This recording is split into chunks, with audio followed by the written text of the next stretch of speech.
I think Maybe lukewarm shampoo coffee. doesn't hurt your eyes. Okay, okay. Enemies No more tears. tears, Enemies tears. motherfucker. You gotta holster those guns.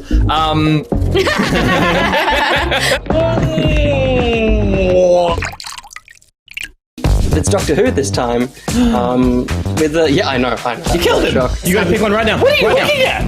Punch on tree. No! I would like to tell you about... You're picking. It's up to you. I think I work out how the game works now. Sorry, I was busy eating. What did you say? Is that crack? Oh my god. Is that crack? Yeah. You eating crack? Did you get crack and not give any to me?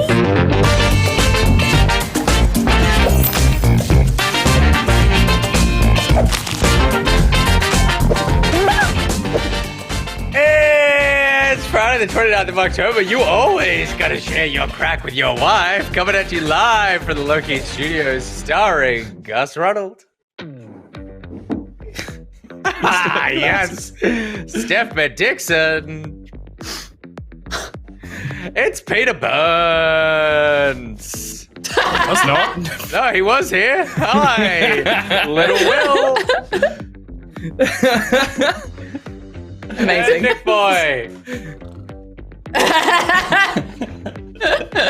Hired boy. He's dead. The music. Tonight on the show, we conquer our phasmophobias by psychonauting 2 into the minds of our guardians and riding that high all the way out of this galaxy. I'll tell you what, guys. This bit is hard to do when we only have played 4 games this week. Heads up, it's going to be a sleepy one. To really put together a sentence, particularly when it's not phasmophobia, it's psychonauts. 2 out of 4 of these aren't even real words that I have to I know use what'll in it. save the energy of this show. Hey, tell me. This the whole time? Yeah. You can't not be sick of it. The one time it's not crashing. we gotta, what the hell is that picture down below? Oh, it's feet. It's baby feet and a switch. I thought it was a chicken penis. Oh my gosh, I just realized you're in your new location. I am. Hi, welcome. Well, I can't, so that's the corner of a room and it's brick and it's painted white. Is that what I'm looking at? Yes. So what you're looking at is currently, it's the studio, but it's currently just brick. We are getting this completely renovated, but that hasn't happened yet because it was like It looks like a green screen what, for some reason. They can't do it for 4 days. tell you what, you got to raise that bloody ring light up, The man. ring, yeah, I'll just get rid of those. There you go. Look at that. Hey. What do you think about that? It's a good. It looks cool. You should render the whole It is space cool. and not that corner, because that would brick be is ugly cool, for man. anyone Brick is in the cool. room. Brick is cool. No, brick is cool. And so then I'll put some shit up, but in the meantime, it's just a white brick thing, and I got a lot of white consoles, and there you go. So it's basically just a white room. That's what I meant. With a little white boy in it. But it's a blank canvas. It's a blank canvas. I can do whatever I want, and what I'm going to do is put white walls up in front of this white brick. Right. Good. Welcome to the show, everybody. It's been a long time since we've seen. It's been a week and a day. Anyway, But it just feels feels like like 10 it's years. been months. Mhm. It's been. I want to let everyone know, and normally we're much more professional than this, but I should let everybody know that we're all just fucked. And so if the energy falls off to the point where we all fall asleep halfway through the show, just think of it as a very special episode of BackPocket. Speaking of asleep, how's little Will doing? I'm totally fine. I'm good. I'm good. You're in a new location too. You're in Yeah. Gus, where am I? Gus, do you want to fill everyone in? No, mate. This want me is to- for you. This is. I'll take Don't you this one. dare let me step on your Melbourne height. Shit. Oh, damn. I would like to know, Will, how terrified would you be if your mother crawled in right now with a cake? Terrified, not surprised. Not surprised. Yeah, that's right. That's right. Scared, but Yeah, not surprised. Yeah, actually, Yeah. that'd be pretty nice. Let's be honest. Yeah. Random I've cake? still got. She's like, Will, it's a Friday cake, and you're like, that's right. We do have cake on every day, I imagine, with your mum. He's Well, just are going to you- become like super emaciated because he's not living on a diet of like 3 cakes a week. Are you willing to? Cakes a week. Are you willing to give the camera a spin like you did for us earlier to show us how ripped off you've been in your move. Oh, yeah. Look at what Will's mate gets out of this. Will gets 3 pieces of equipment, and then you should look at Josh's Look at fucking this. side of the room. What is this about? I don't understand. I don't understand. see how it is. What a I riot. see how it is. I was late. That was the problem. Shouldn't you do that thing where you slowly, bit by bit, just move the desk and in like a few millimeters a day, You'll never and know. he doesn't quite realize. You'll never know he's until like, you're literally breathing down his neck. Yeah. I'll be in his chair. You won't know. I think that was a cold open in the US version of The Office. Was like Jim puts a quarter in Dwight's phone every day for like months. That's so the right, phone so it slowly gets gets heavier, and then he removes them all. Yeah, He that's smashes them. So you need to do something like that. God, that's Some good. kind of tiny Right, I noticed incremental growth of something that he. Well, doesn't you're realize office buddies until- now, so that friendship's going to turn to passive aggressive work colleagueness. Like the cute Kicking footsies you're shins playing, and all that, yeah. that'll turn into shin kicking. There's room. Have you thought about just always being live on camera, and therefore he can never actually do any work? And then you can just, even though you will only have a corner of the room, you still will in fact have an entire empty room to yourself. Yeah, that's a good idea. I can do that. No, I'm full of them. All right, good. That's it. We're done. Good chat, everybody. This is fun, you guys. This is great. It's been a great show. Thanks very much. Good to we be back saved for it. BackPocket. I'm glad that we're saving because I think that Gus put a lot of work into those clapping pocketies, and they were a really sweet, lovely thing.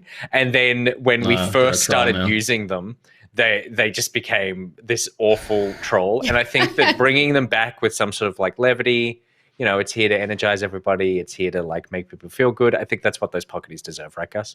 But they can still be used for trolling. They can still be used for trolling. They're under the finger of Peter, and therefore they will be used for evil. That's right. At some point. Speaking I'm so cooked. My room is really hot. If you can't tell as well, I'm tired and really hot. And it is funny because you look like, with the slats on your blind and the red light underneath, you look like you're literally in a grill. Oh my god, it's like fucking fan forced. No wonder I'm boiling. Good. All right.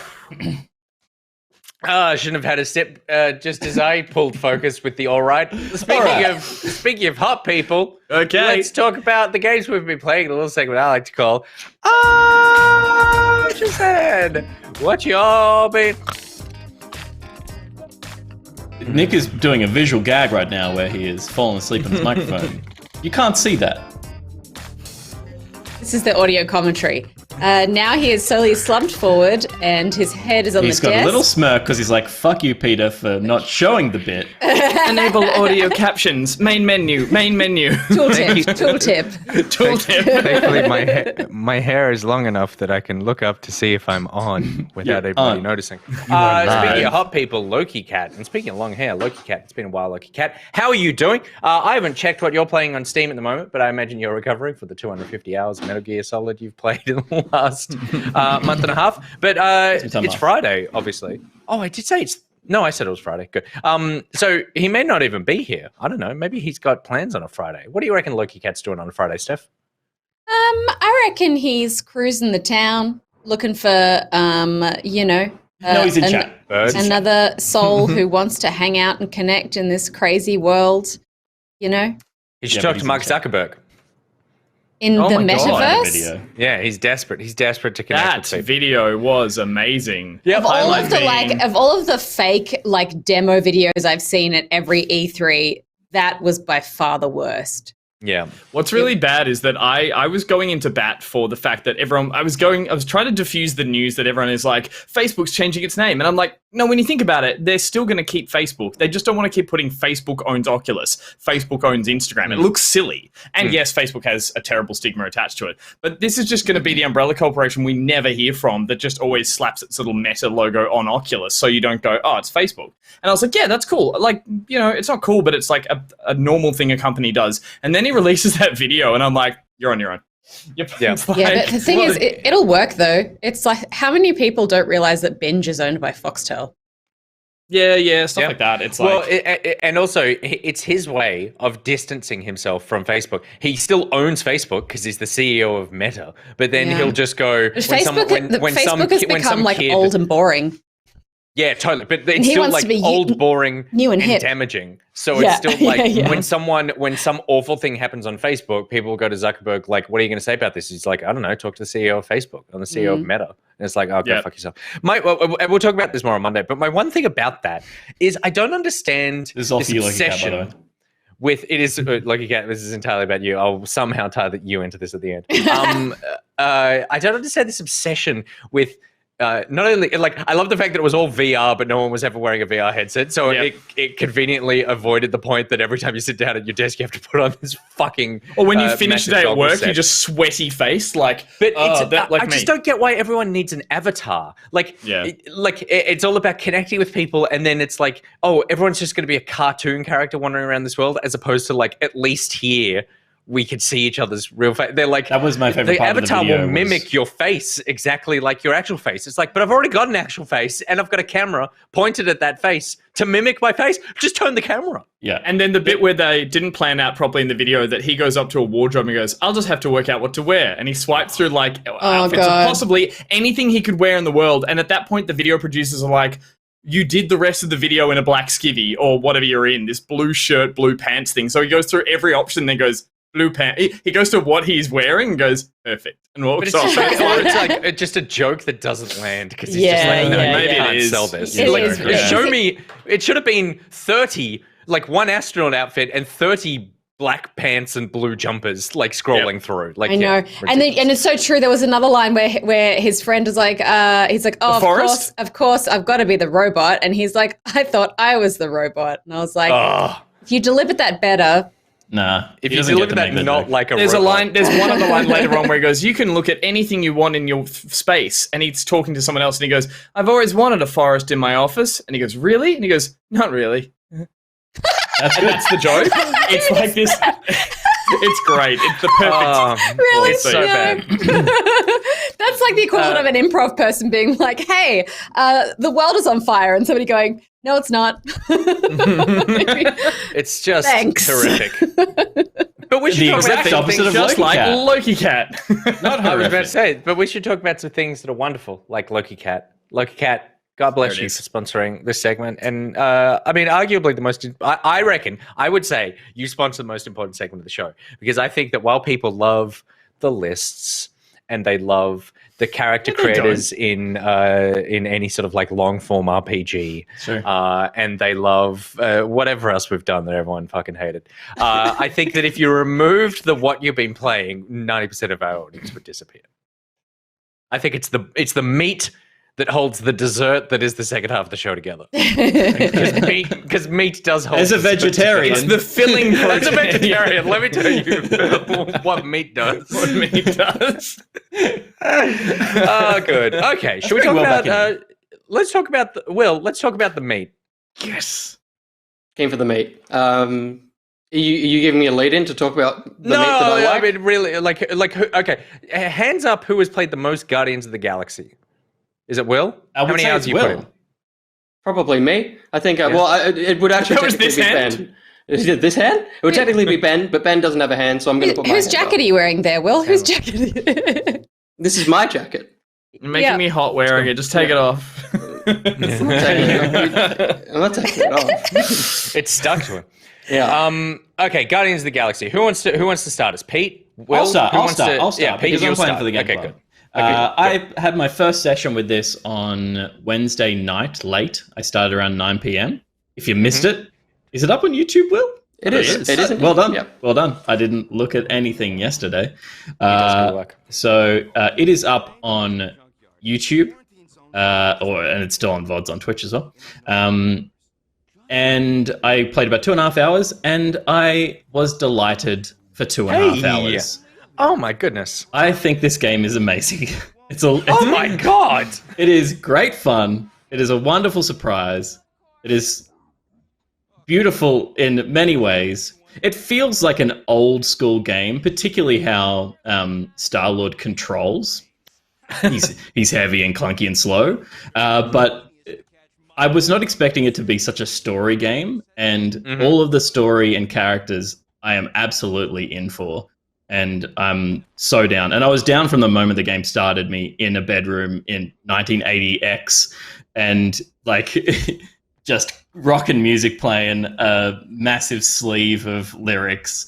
Like there's so much cool love design put into the aesthetic of all of this, and it started from the moment the game started, and I was along for the ride. I don't think anything overstays its welcome. I don't think anything is particularly brilliant or new, but I think the ideas, it's really just about character interaction the whole way through, and it always keeps you involved in the narrative part of it. Whenever you're walking through a mission, which are very linear, you get to interject in conversations constantly, and it just makes you feel like you're part of the moving narrative the whole time. Even if you don't influence it in a massive way, it just feels like a big story game, and everything else is just a bonus. It's basically like a Telltale game, but turned into a bigger 3D action game.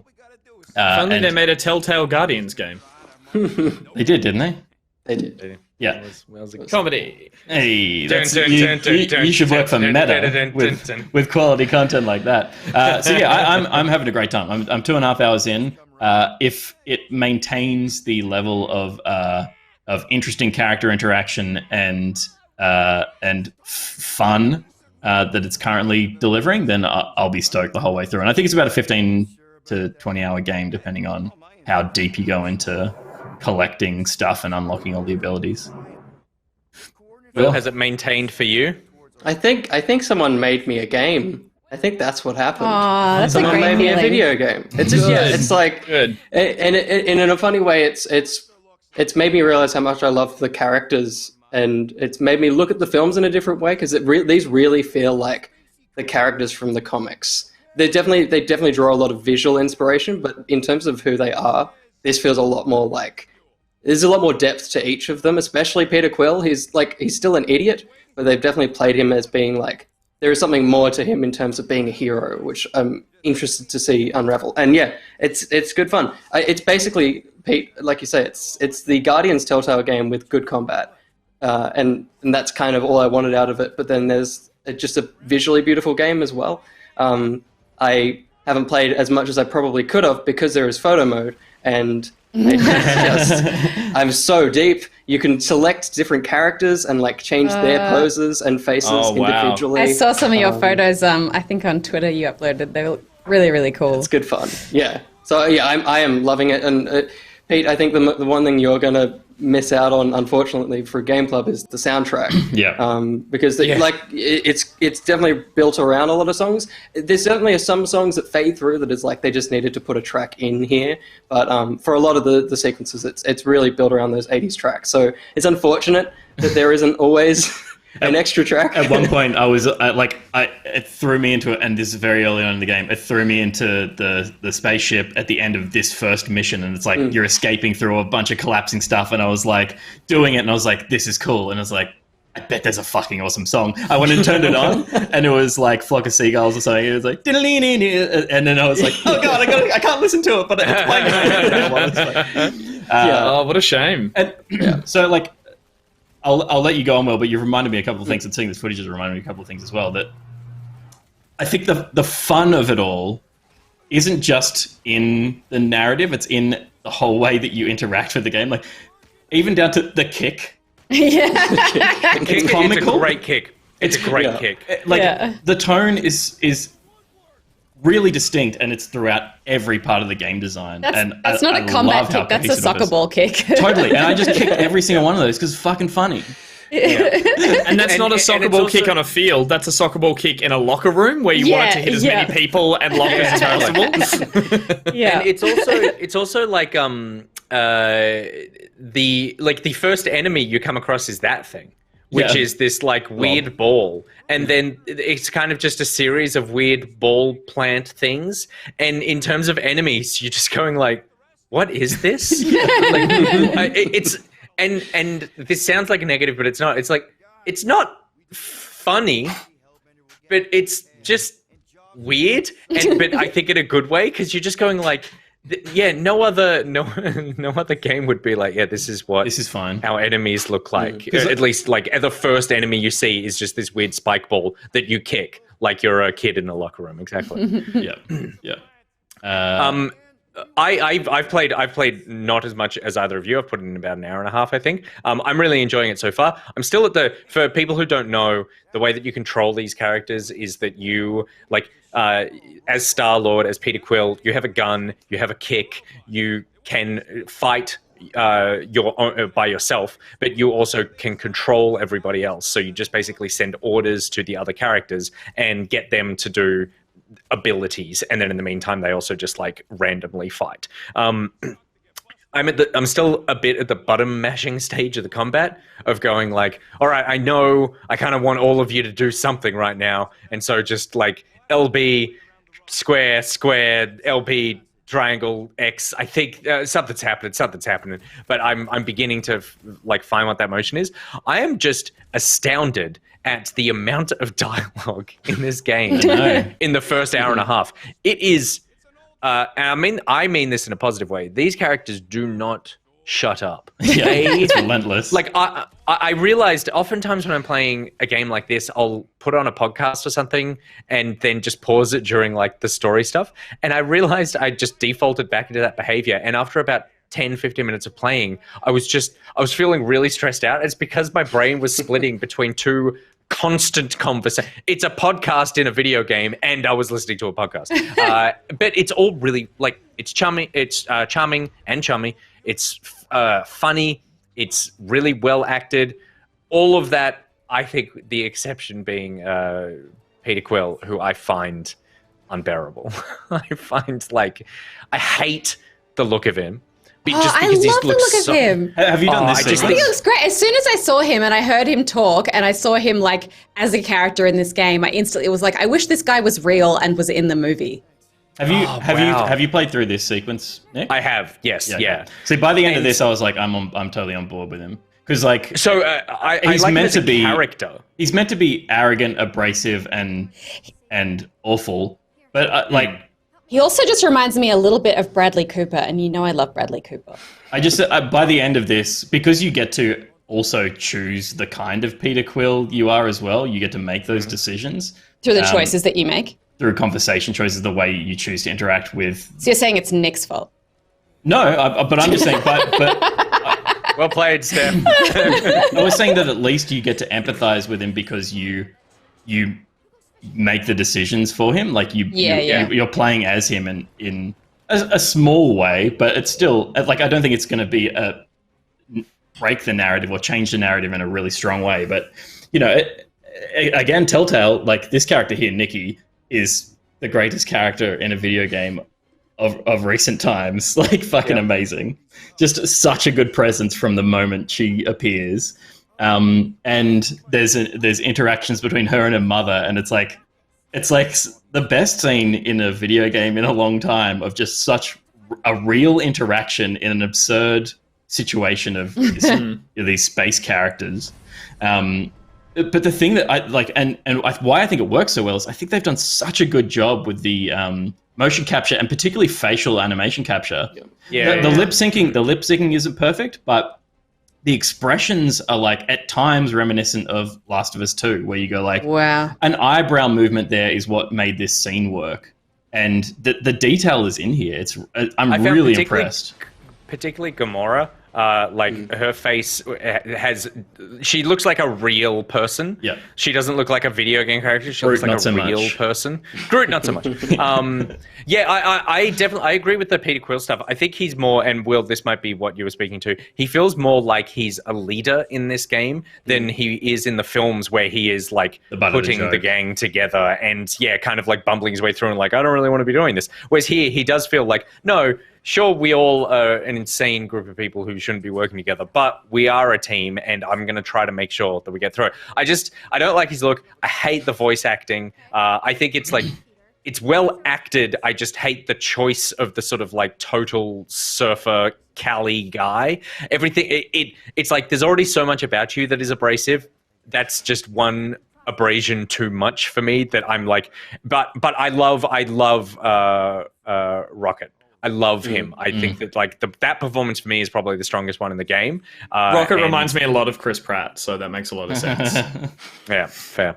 But I'm loving it. Ben, I did ask Big Ben because he's up to like chapter 9 or something. He's put in the most time. He said the game is fantastic and easily one of the biggest surprises of the year.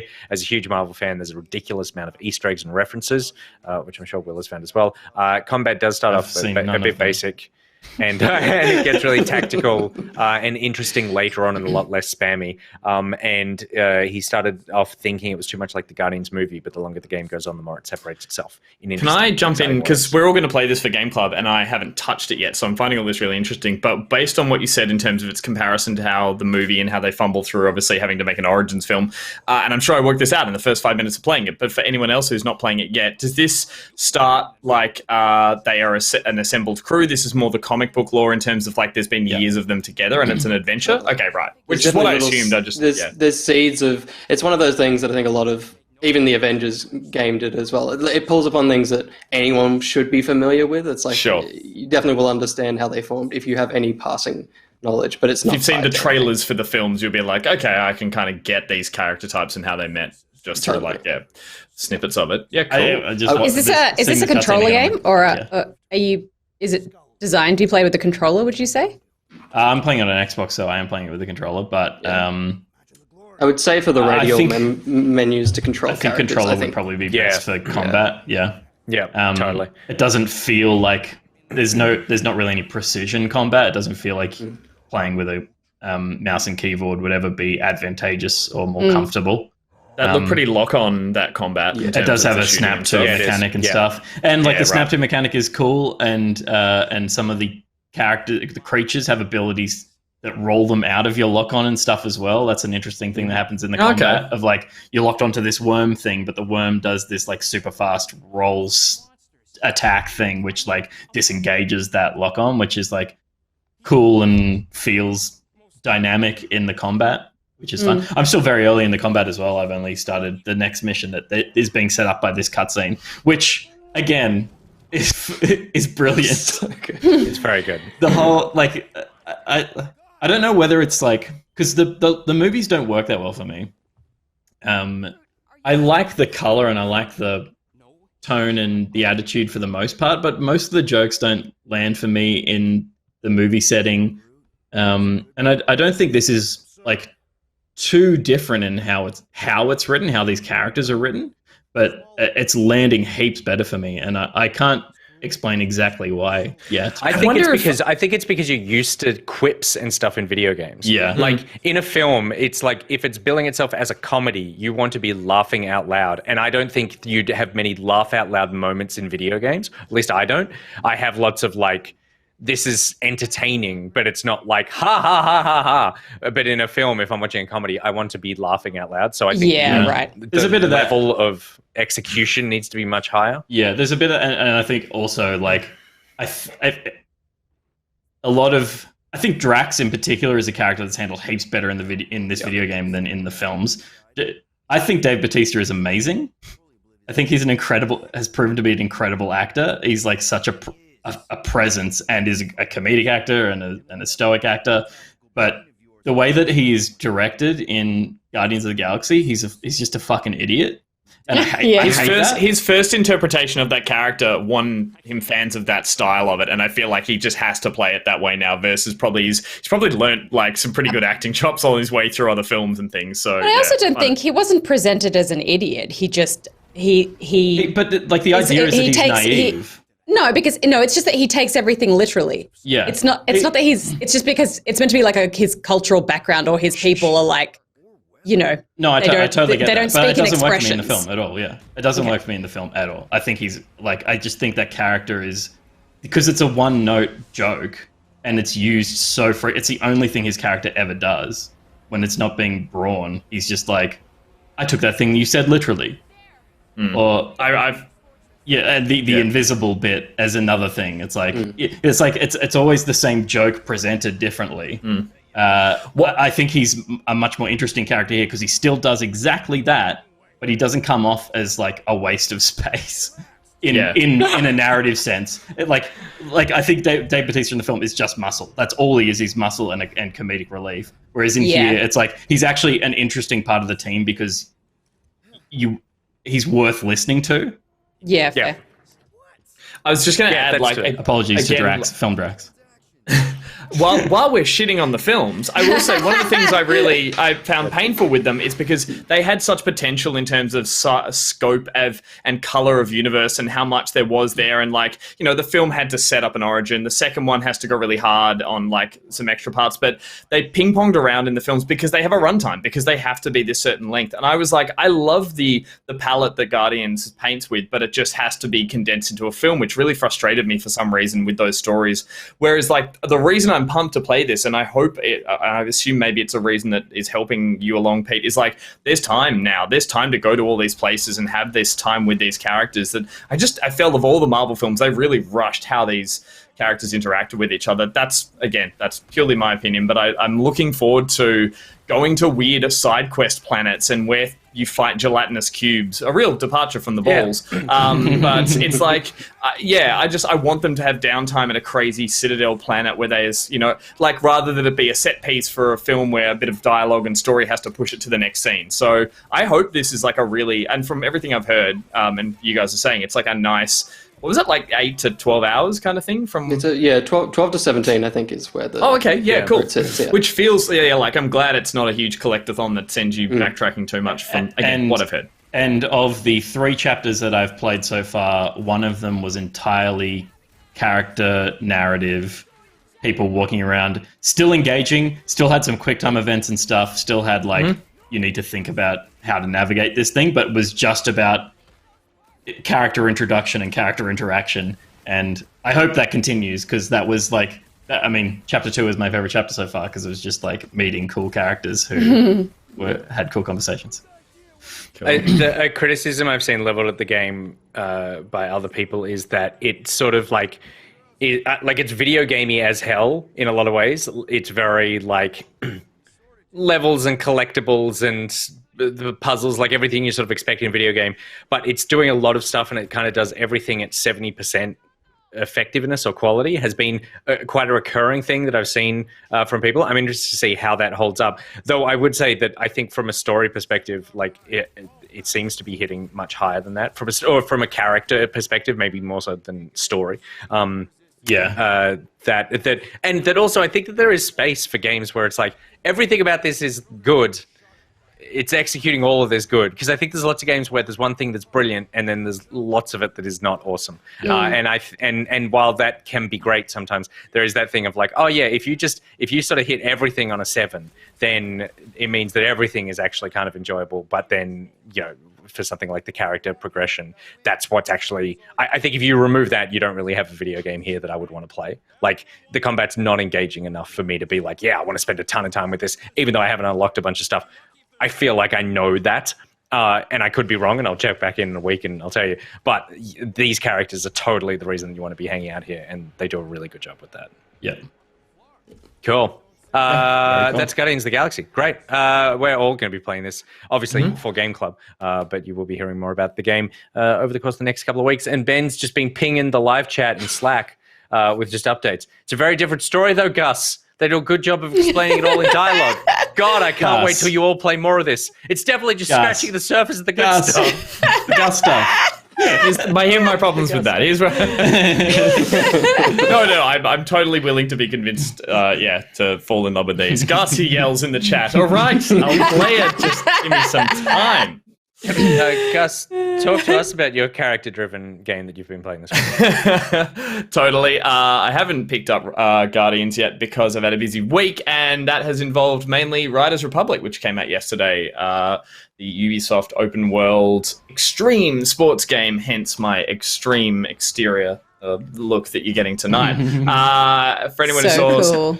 so damn extreme. cool. Just put it those glasses. So extreme. Oh, so There's a extreme. Gus check going on in chat. We assume for the glasses and not for I assume it's for the glasses. For anyone who caught it, Steph and I did a launch stream last night that was heaps of fun, and we played along with a bunch of streamers, and we watched them play a heap of the game. And then I've been playing a bunch of it for GTV and a little bit in my spare time, and having a ball with it. It is just, speaking of video games being video games for video games' sake, it's a lot of that, and it is, I was going to say unashamedly, just wearing its kind of personality on its sleeve, but it's also wearing it on its everywhere else it can, because it is just, spewing out the attitude in every other sense. But the core game there is fortunately really solid in terms of, as a racer, as a physics simulator where you have wheels or skis strapped to you. Essentially, it's a little bit more to do with that. I mean, everyone probably knows what it is, but essentially it's like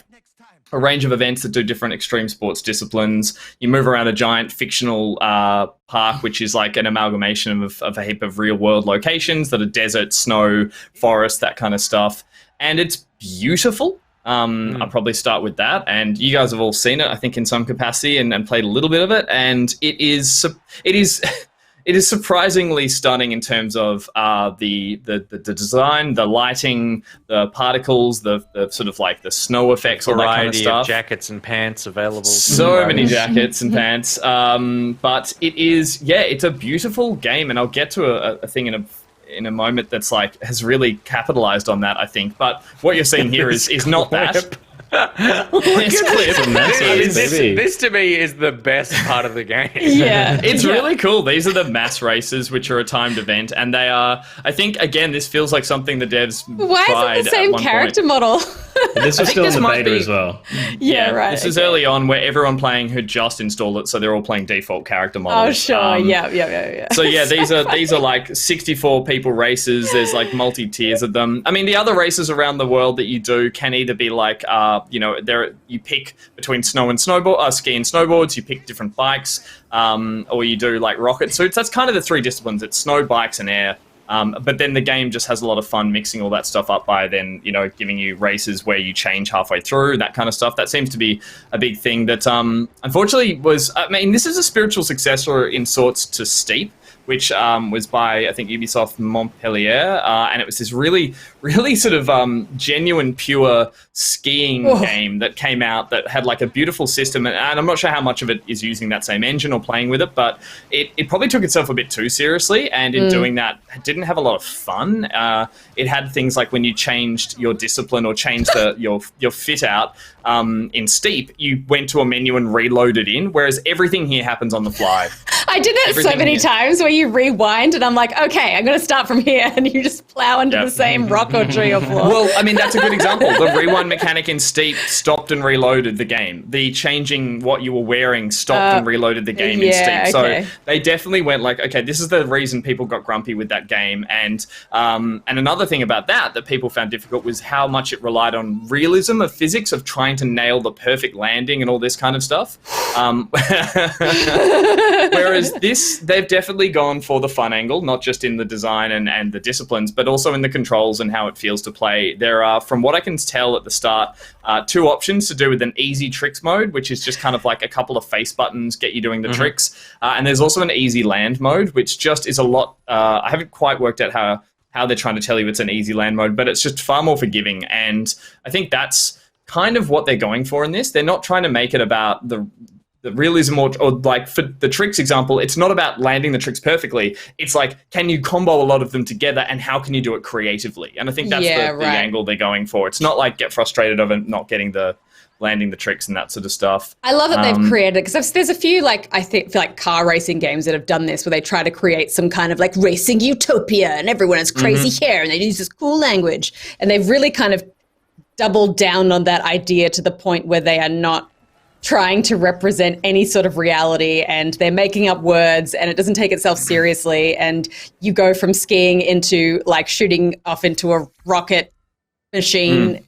I think it's really cool. I think it sets the right tone, and I feel like if you're going to play a game that is not a straight sim, then you want it to be a video game, right? And do stuff that you can't do in real life and have all that crazy stuff. I think it's very clever in the way they've kind of created something original like that.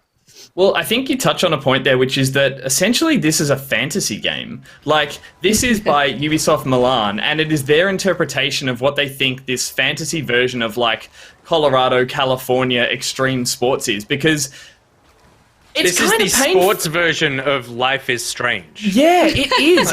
You're seriously onto it. All the attitude, all that stuff. Like, I mean, I have to say here, like, I don't love it. I find it all quite full on in a game sense. The way the game, like, it's a cool aesthetic. It looks great, and it's a fun sort of, as I said, a high sort of fantasy version of all these sports and stuff. But like the way the game does force it down your throat is quite obnoxious, and it can be a little bit like, okay, I get it. There's a lot of characters that are yapping in your ear. There's a lot of like video calls that come through from characters with cool attitude. I know, but you've got people riding bikes in giraffe suits. I feel like you need to take that tone. Otherwise, it's like...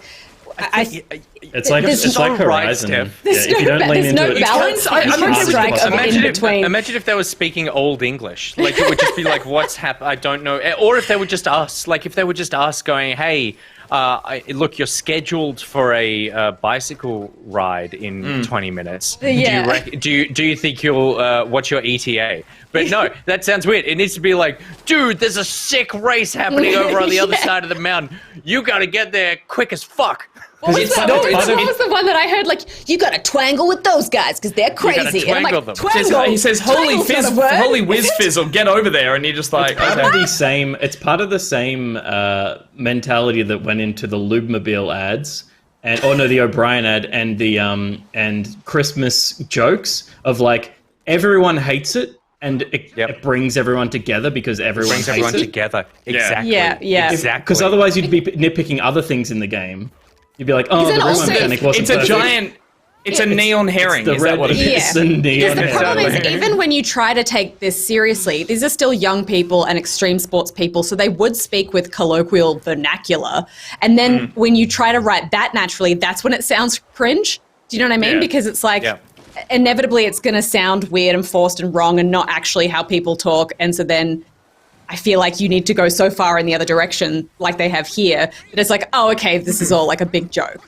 And well, I set this up because I agree. I'm setting this up because I had 2 points to make there, which is that I definitely think the tone works. It's just I find it quite obnoxious, and it front loads very heavily to the point that it's like I found just like it didn't give you just a moment to breathe at the start, and that keeps the energy up. But it also I found it, and I heard this from a lot of people. They're just like it definitely gets on your nerves, and you don't get a chance to walk away from it within there's an hour, and then there's actually like another hour after you finish the introduction that the game just does not stop opening things up for you. And I think that kind of misses, and it's the opening 2 hours. Like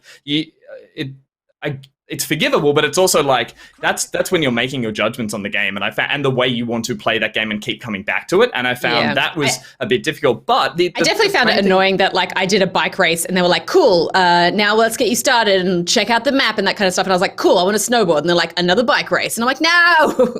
Yeah, it definitely it drags your hand, or it drags you by the hand for that beginning section. But the 2 things that I found that I actually really enjoy, and now that you get through that, is that it hasn't overloaded or overcomplicated the progression system, in the sense that from everything I can tell so far, and I've had a limited amount of time with it, is that the main currency or the main progression system is stars. It's one unified form of progression. You're seeing that level, or stars/level. You're seeing that over everyone's head right now. You get them for finishing an event. You get bonus ones for doing different things in that race. It's pretty straightforward. There's no XP. There's no other there is XP, I should say, but it's not like it doesn't confuse you. It's just pretty straightforward with like, here's how many stars you have. Here's when things will happen at certain points with those stars. And I really, really respected that, because I was like, this is something that I didn't want to get bogged down in. There is a currency that you earn that you can use to buy stuff, but it's all cosmetic. And in terms of the progression, it just seemed to be nice at going, these are how many stars you need to play this race. So you're like, great, I'll go into some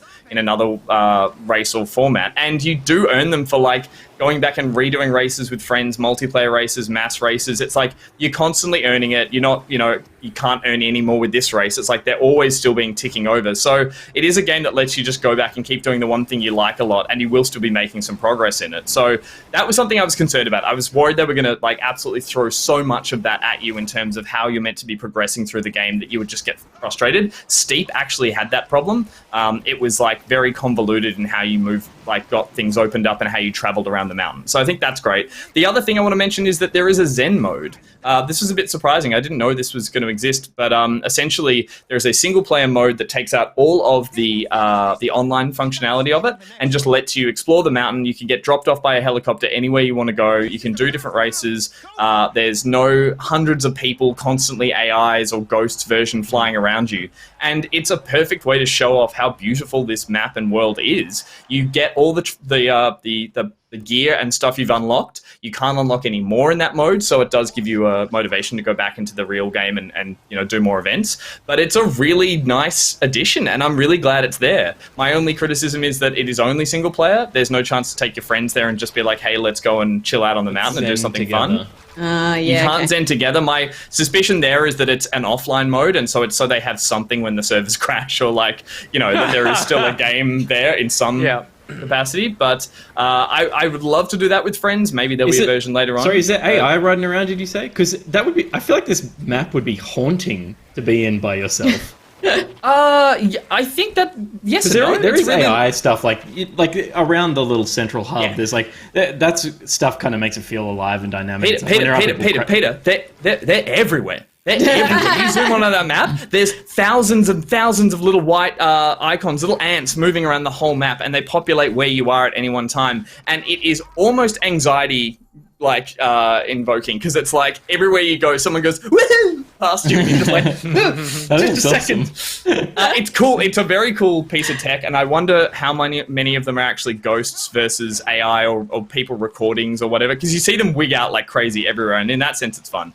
But the Zen mode is cool. I've seen some footage of it. I haven't had a chance to play that, but I'm glad it's there, is what I was going for, because I like that they're still giving people the room to breathe. And there's a photo mode. People have just been hiking that you can go to. You can switch to walking and just walk, and then they go up trails and then just take photos of wildlife and stuff. So there is and it's cool. Like it's a national park simulator that they just went nuts with the physics. And then Bigfoot comes and he tears your arm off. Oh God, Steph! It doesn't always have to be. In all of the content we've made around it, I still haven't played at all. And really? I'm super keen. I'm super keen. And I'm really glad that it's got a good emphasis on the mountain biking. I love mountain biking and I love that stuff. And it's compared to like the Descenders, and there's a bunch of other mountain biking games that are pretty wonky. This feels cool. The physics, like the tail whipping, the way you land tricks and stuff. It's cool to have a mountain bike simulator. So yeah, I'm definitely going to spend a lot of time in this with a group of friends, I think, and just muck around. Nice. Good. What do you call it? The flippity upside. No problem. No problem, boys. Goose flop. No problem. Boys? Is that what no problem? The 1080 turntable flip flap. We'll be running around with the whatever the equivalent of the no problems in emote form, hassling groups of players, because we're a toxic bunch. You're a toxic giraffe group. That's what you're going to be. Steph Ben Dixon. Yes. What have you been playing? Obviously, I play a little bit of Riders as well, but I have been playing, again, I just had a super busy week, so I've just played my horror game this week. What have you played? Just her. Just Hexes. Hexes. Oh, it's time for Hexes Horror Hijinks of the week. Halloween edition. Halloween. Can't stop it. Oh shit. So spooky and nice, we had to see it twice. What triggered that second thing? Was it when someone spoke spookily? Yes, it was. That's what it was. It must be that.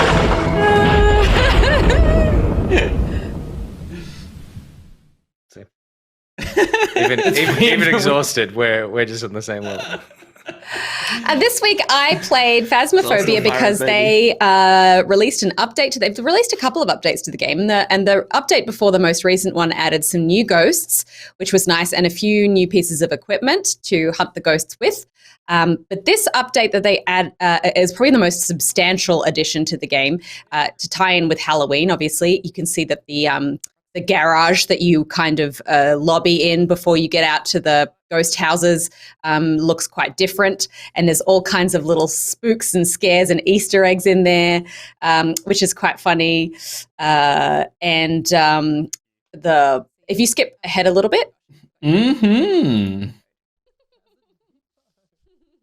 Not that far. I just mean ahead in the little... Too far. This is a 5-hour clip of your stream, Stephanie. I'm sorry. A little bit is a lot of bit. Yeah.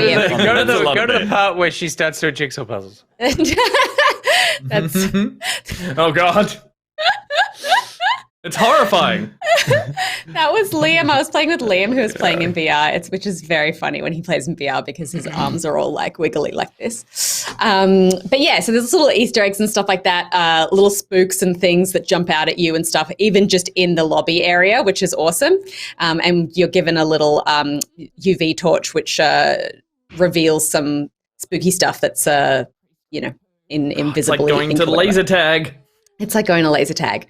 And once we kind of spawned into the game, there is a new map that you can play. And it's an outdoor campsite, which is quite different. Was everything else been indoor so far? Yes. Yeah. So previously, what's been the game so far is a number of different houses, a high school, a jail, and an asylum. And this is kind of like a closed-in sort of camping area. There's like an old house, a little kind of spooky jetty, and a bunch of different little tents and stuff. I found this quite hard because of there are like obviously a few tents that you can go in and stuff, but it was much harder to identify the sort of, when you start this game, the first thing you need to do is try and figure out which room the ghost is kind of like spawning in or starting in, and that's where you can kind of start to try and like trap it in there with the crucifix and bring all your equipment in and try and catch it on camera. Like obviously the ghost moves around, but it'll always return to that spot. And it was really difficult to find where that was because you're mostly outside and there were only a handful of tents that the ghost could be in, so it wasn't always necessarily in one of those tents. And also, there were weather effects like mist and snow and rain, which made using the temperature element really difficult because, it's the rave. Oh my God, too many mushrooms. Yeah. Too many mushrooms. That's Reese is toasting marshmallows. We're taking this very seriously, as you can see. This is me just taking a photo of everyone just from the memories, Smile. Yeah, nice guys. Catching things on camera was difficult with the weather effects. Using the thermometer was difficult because we were outside and it was harder to find those points of lower temperature where the ghost might be. It was all just much harder, but it was so exciting just playing on a map that was so different to everything that we'd played before. Do you think it's important that it's harder because this content is really for the people who've been playing for a long time and have done everything in the game? Yeah, and I think the conversation that I was having, previous to this update was that I was starting to find that it was getting a bit too easy. And so I was putting myself in danger more just because, like, I felt the thrill. For the thrill of it. Like, I feel like the punishment for death wasn't really high enough. Like you would lose some gear, but you'd always really had enough money to just buy the stuff you needed. Rich at the point you were at. Yeah. So I never really felt like the stakes were high enough for me to not risk it all, But this was definitely harder, and they've kind of modified a few of the things. Like the fingerprints are now much harder to find. They disappear quicker, I believe. Yeah. It used to just be like if fingerprints appeared somewhere and you saw it, you could be like, oh, I'll go and get a camera and come back and take a photo of it. Or maybe you didn't see it, but it's still planting them in places. And I think up like 30 seconds or 60 seconds or something, they disappear, which is... Yeah, we never found fingerprints at all in the game. with this latest update. It's almost it's almost too much, I would say. Or broken. Like it was really difficult to find that. But it was like spooky in a new and awesome way because just the other stuff that we haven't been dealing with before that we were dealing with an outside element was really cool. They've also added Did you mention the monster type? Or was that what you were sorry about? Oh, yes. They added 4 new ghosts with the previous update and they added another 4 new ghosts with this update. So there's like a fuck ton of different ghosts now. Outdoorsy types? There are twins. So twin ghosts that haunt at the same time. There are ghosts that are just heaps more fucking aggressive and just come at you. There was a lot more of they've made the ghosts interact with things more. So there are some ghosts that really don't like electronics and will start breaking light bulbs and, you know, making TVs and flashlights and stuff, you know, fuck up. Or there's one that hates fire. So there's a little campfire that you can light with the lighter there and you've got candles and stuff that you can use and it'll constantly be like blowing out you know, the flames and stuff. And I would say that like Fire Warden Ghost. There is now more of a focus on it was a ranger in its previous life. There's more of an emphasis on trying to identify the ghost by its behavior as opposed to how you capture it with the equipment. Like before it was like, oh, it wrote in the book and it's doing this and it's doing that. Whereas now total fire ban. Yeah. Whereas now it's like the game is encouraging you to be like, look at what the ghost is doing while it's haunting to try and read up on the behaviors of the ghost and use that to help you with your decision. And we also tried the nightmare difficulty, which is the hardest difficulty in that it'll only give you 2, it'll only show up on 2 pieces of equipment and then the other one you'll never know. So you kind of do have to heavily rely on the behavior to be able to deduce the final thing that lets you know what the ghost is. So it was much follow up to the new. Oh, sorry. I was just going to say. You're just going to say. You say. No, you say. You go, Steph. Nick, you go. I was just going to say it's much harder. It's a bit. I was just going to say, it's much harder, and I really, really enjoyed it. And it's definitely like it's added enough new stuff and difficulty and challenge that has made me want to keep going back to it. So I feel, and all the stuff that they added specifically for Halloween to the lobby area was really exciting and cool for like longtime fans of the game like me. Longtime fans. I was just going to say, having played a fair bit of the game, nowhere near as much as you, that the idea of trying to decipher the kind of the actions of the ghost as opposed to just the things that it interacts with is really cool because reducing I think that's one of the things I found a little underwhelming about the game was that like it never really felt to me like it mattered what the enemy was. We were just going through the checklist as opposed to it feeling like different entities. It was like, this is a thing that's trying to kill me and I just need to identify the things that it interacts with, and then we can leave because we've got the book that tells us which one it is. I think that's a much more interesting game. Yeah. It'd be cool if they made that available or part of the non-nightmare aggression difficulty and tried to work that into some of the easier difficulties, because I don't feel like I'm up to a nightmare difficulty one, but like I really like that because there were these descriptions about these creatures and it didn't matter. And, I think making those matter is cool. It's a real testament to the devs as well because they've been improving the game really consistently since release. That was a death. That was Nicrotex there. Death. Take a quick snap. I like that usually it was just the ragdoll, but because there was a VR character, I wasn't quite sure if it was just a VR headset being put down. Yeah. I was like, oh, no, it was a death. No, that looks really crazy when he takes the headset off. But no, I agree. And he has really been, they have been tweaking those aspects of the game really well. So even just the function of some of the equipment, like the spirit box used to have a couple of things that it would do. Now the spirit box is really terrifying. It has these really scary demonic voices that are sudden and really loud and scare the crap out of you. There are the way the ghost interacts with the Ouija board as well is really scary. Like you can ask it a whole bunch of different questions. It'll tell you who's next to die. It'll tell you where it is. It'll tell you how old it is. It'll tell you its name. Like all of these different things. And the Ouija board, when you see it start moving, it's so chilling. And the other thing it does now as well is it drains your sanity quite quickly when you interact with it. So you get this really sudden, clear indication of the ghost being there, and then all of a sudden. But at a cost. It costs a lot, yeah. Cool. The other thing that's cool is on the nightmare difficulty, all of the hiding places are removed. So when you go to hide in the cupboard, it's filled with boxes and you can't hide anywhere. Yeah, nice.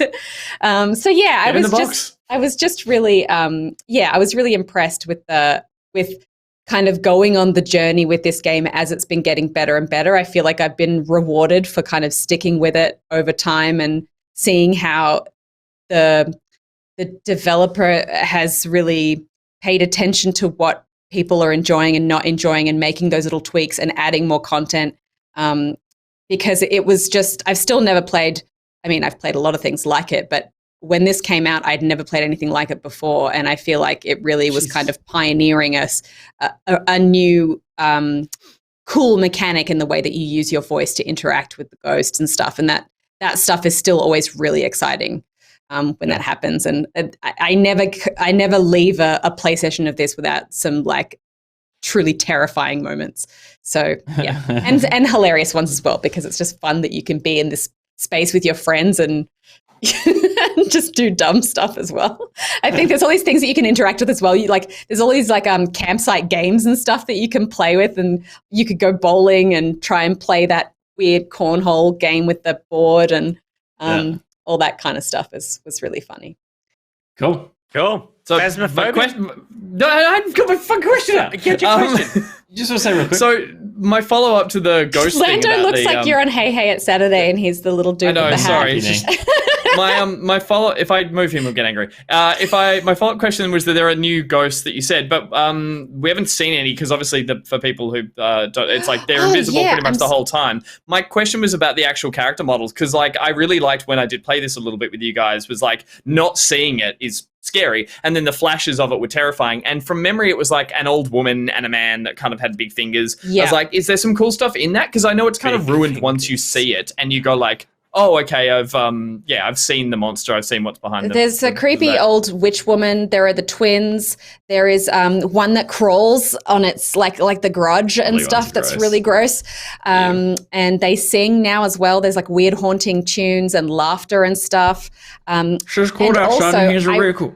I read, but we literally played that while we were streaming. Always rubbed on this. But are they adequately scary? Or do they kind of feel like when you see them, they're similar-ish to the other ones that are still spooky, but it's no, they haven't made a spider or a Bigfoot or they're definitely scary. And there was also in this, if you remember when we played Forewarned, and there was one of the mummy monsters in there that mimics your appearance. Apparently there is a ghost in here that does that. So we didn't encounter it in our play session, but I'm definitely going back in to see if we can find it because that was really cool. And it adds such an interesting dynamic because I don't know if it'll do it in this game, but you remember in Forewarned when we had the monster that was mimicking, it looked different to all of us. So to me, it looked like Jen's, but to Jen's and Reese, it looked like me. Yeah, that was really cool. So I can't wait to kind of get back into it and see if I can. You're hooked on hauntings. Yeah, I love it. It's really fun. It's a really fun, it's a weird environment to be in with friends. And I love that we're kind of trying to achieve something together, but also it's so scary. Well, I'm glad that they're continuing to update that game because it was so successful that it feels like, they can really turn it into something that has legs and not just like a flash in the pan inspiration for a bunch of other games, but actually become like the foundation that continues to put out new and interesting ideas. So hopefully that continues. Yeah, it's awesome. Glad it's going successfully. Don't do it. Don't do it. Don't do it. You cued it.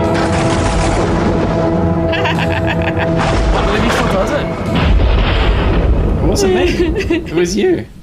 He abuses it. I love it. Besides the hour and a half I've played of Guardians, the only other thing I've played recently and technically I think I've been playing it this week, but it's something that I've been returning to over weeks, and I just feel like no one is talking about it anymore, and is a legit contender for Game of the Year, and that is... Steph just talked about it.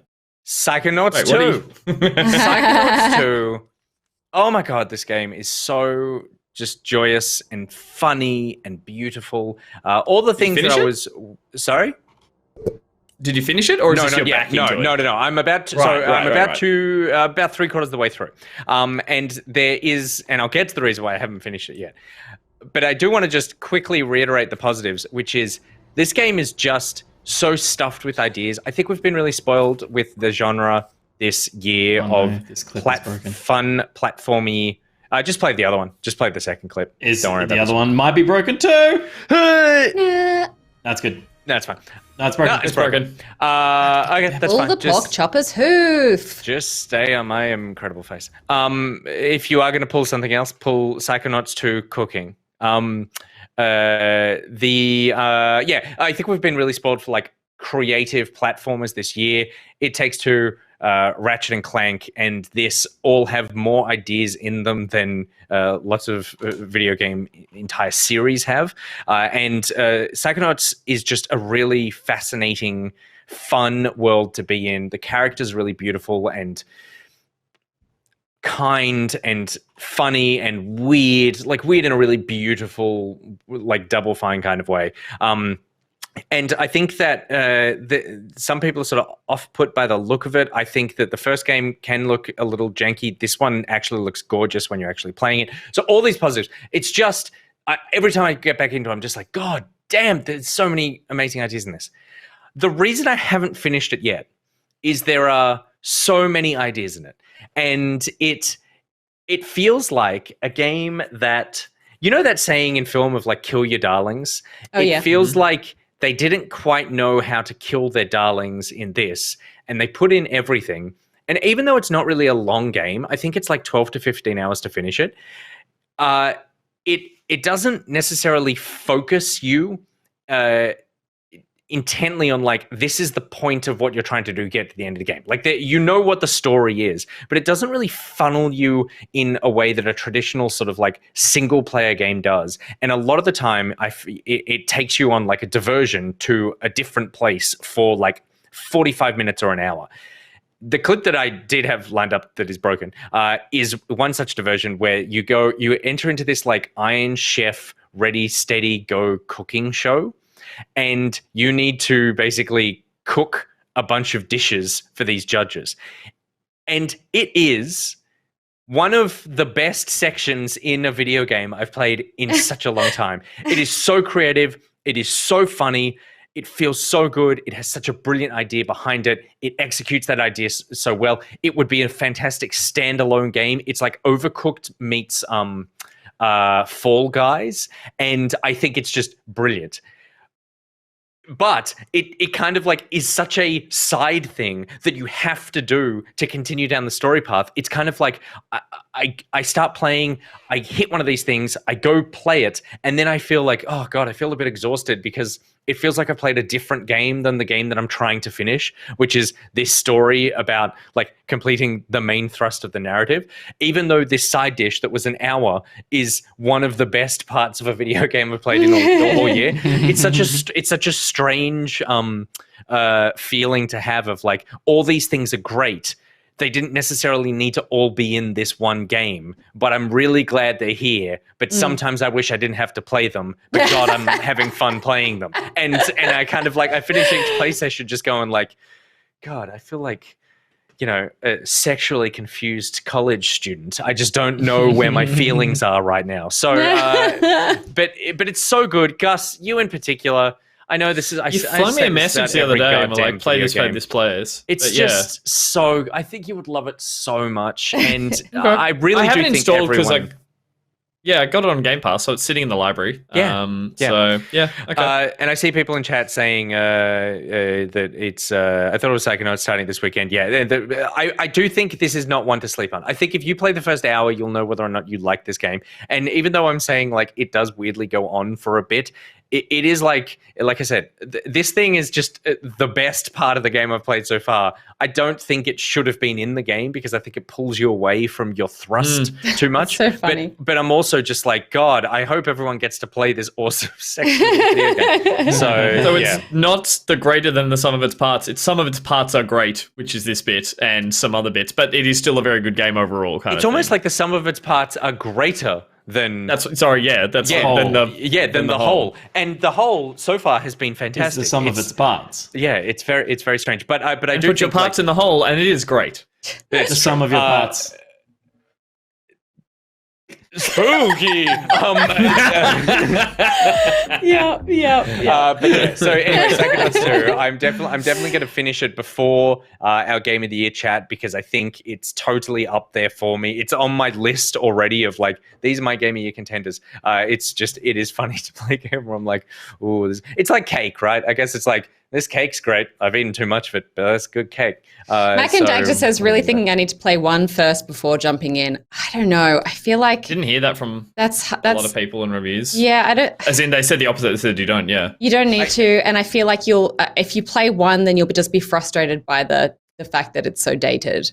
Yeah, and I do think that it's funny, again, the conflict that is this game, and I feel like it's all Double Fine occupy this part in gaming of like... There's always something to these games, and they just work their own way. I don't think you need to have played the first one at all, and you could totally jump into this and have fun straight away and get what's going on. By the same token, I've almost never played a video game which picks up almost literally the second after the first game finishes and spends its entire run length referencing the first game as though you just played the first game last year. Like it references a game that's over a decade old in a way that is like the only person getting this is Tim Schafer getting these references. Does that work twofold in the sense that it makes anyone who played the first one feel really good about it, and anyone who didn't kind of gets them up to speed in a way of just being obnoxious? It does just feel like you've come in halfway through to something, but you still could catch up and you know what's going on. Yeah. But this is not even a sequel. It's like part 2.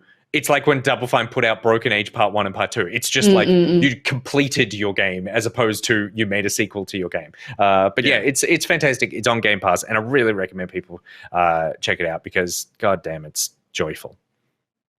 That's all the games. That ending though, that terrible ending that you're going to get to. Yeah. The ending is going to be. I don't know. That was a joke. No. The ending is probably going to be something where I'm like, God, I can't believe I have to play this part. I wish it would just end, and then it ends, and I'm like, oh, that was the best part of the game. So there you go. Those are all the games we've been playing this week. What have you been playing? You can let us know in your Discord, in our Discord, not your Discord. But though, if you have a Discord, let us know. That's Jump yours. in our Discord. As much as it is ours. There's a self-promo channel in our Discord, and you can put in a link to your Discord there. And be like, hey, come here. We talk about, wine and board games. And it'll be like, oh, Steph, I like your new Discord. All right, let's move on with the show with a little word from our sponsors.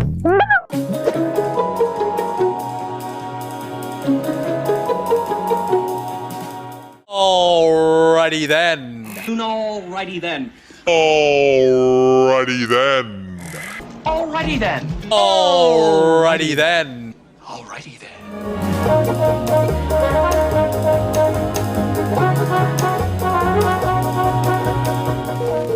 Ponk. When you know it's time to mix business with bizness.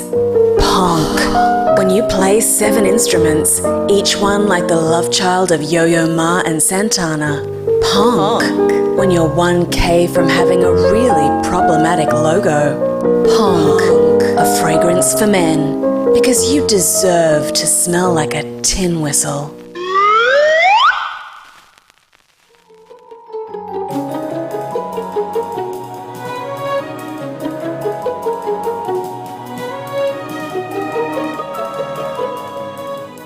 If you're a business that does online business online, then your online business needs Nicrotex. But don't take my word for it. Fuck. Meet Nicrotex. By utilizing carbon-bonded tritonic RAM processing nodes in conjunction with cutting-edge peer-to-peer pseudo-random phased accelerated digital intermodulation, we are raising synthesized phase noise efficiencies by 300%. We decoupled semiconductor modules using open-source RX oscillating nanoharmonic quantum discriminators that bypass traditional hardwired XML circuits to allow optimal backend SSL multi-byte enable the BIOS process. You can't prove that doesn't make sense, so upload Nicrotex to your servers today. Oh shit, he's getting in mine. Oh shit, no! Audio Jungle.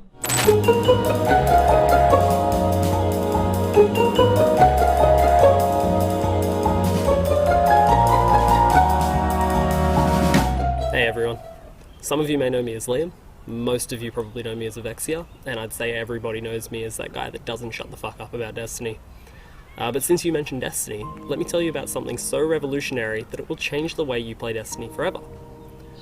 Have you heard of the Destiny 2 Companion app? The Destiny 2 Companion app is the perfect way to grab bounties without needing to go back to the tower, talk to your clan, or see what's happening in the game each and every week. You can download the Destiny 2 Companion app for free right now on all good app stores. You should download it right now. Now. Go and download it. Right now.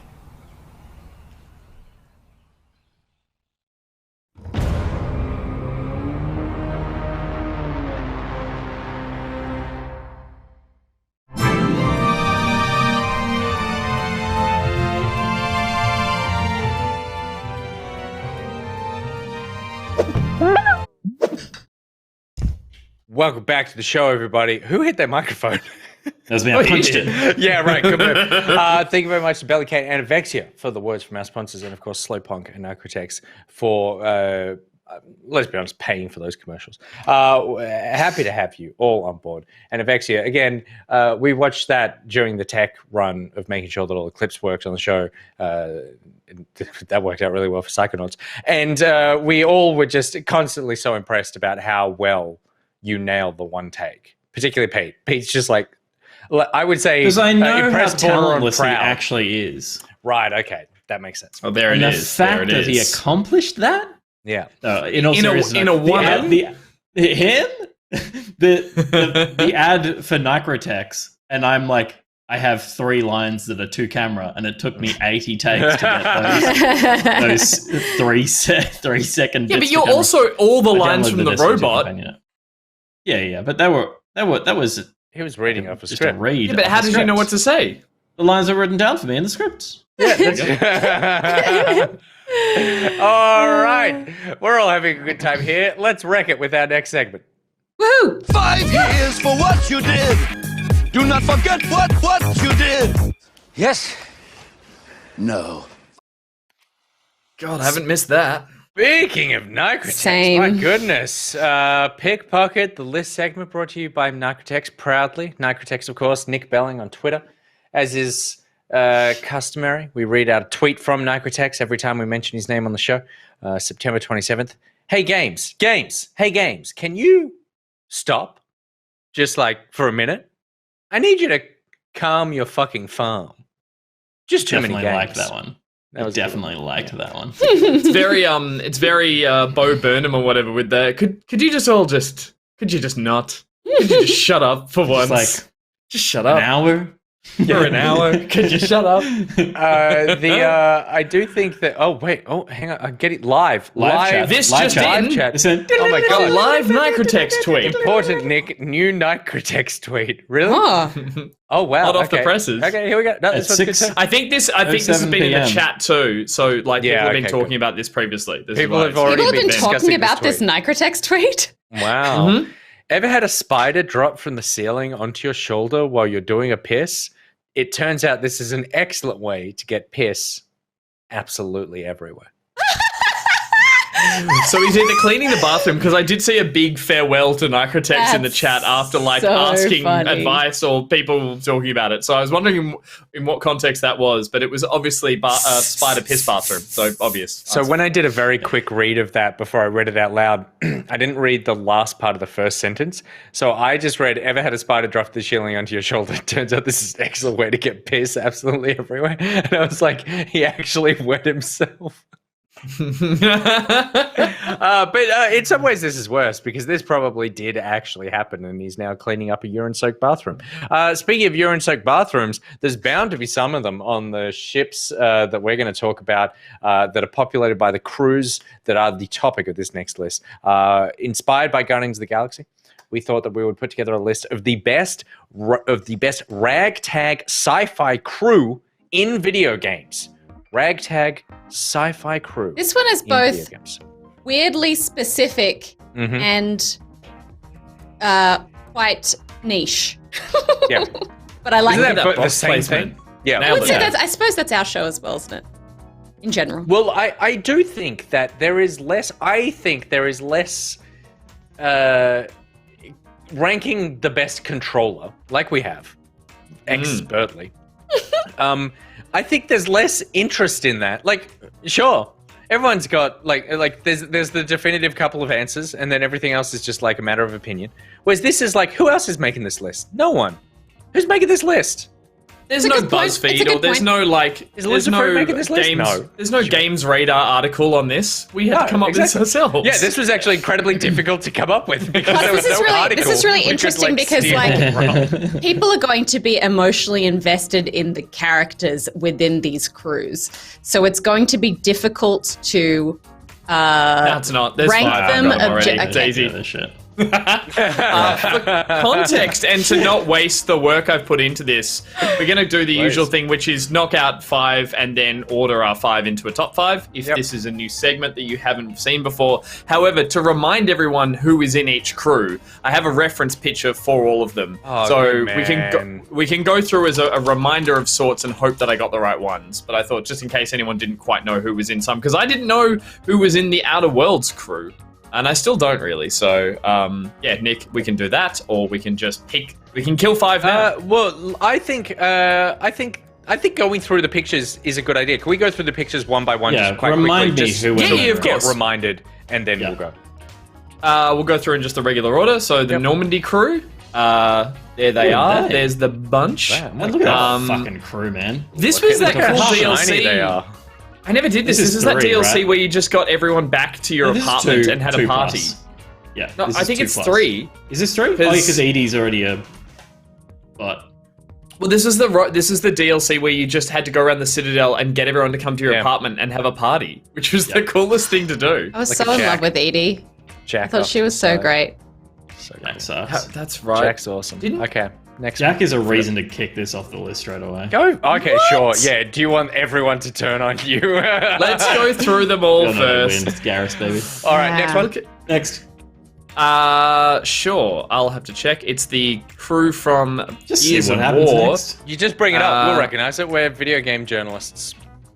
That's I've been true. journaling for years. That's Star Fox. Years of War meat sacks. Do a protein shake. Yeah. Good. The Cogs were those guys. There's the Outer Worlds. All I could find were the companions. Is this right? Look at this. Beautiful. Is this right? Did you steal this from outerworlds.fandom.com and photoshopped together? Good. I don't know. That wasn't great. Great. Good. Is this who we're meant to be referring to? That's it. Keep going. Keep going. We got time. Go. We've got time. There's the Kerbals. No, I mean, we don't have time. Kerbals. Sure. Yeah. Look at that. There's the Kerbals. That's pretty self-explanatory. Yeah, I reckon do they too. could win. I reckon Kerbals could win. There's the Among Us crew. Literally a crew. Yep. That is true. Obviously, the Guardians gang. We talked about them before. I have opinions about whether or not they should be involved in the list, but we'll get to that. Yep. The reason we made this list. Pete, talk us through who these happy fellows are. This is Alpha 9, baby! And look at all the personalities.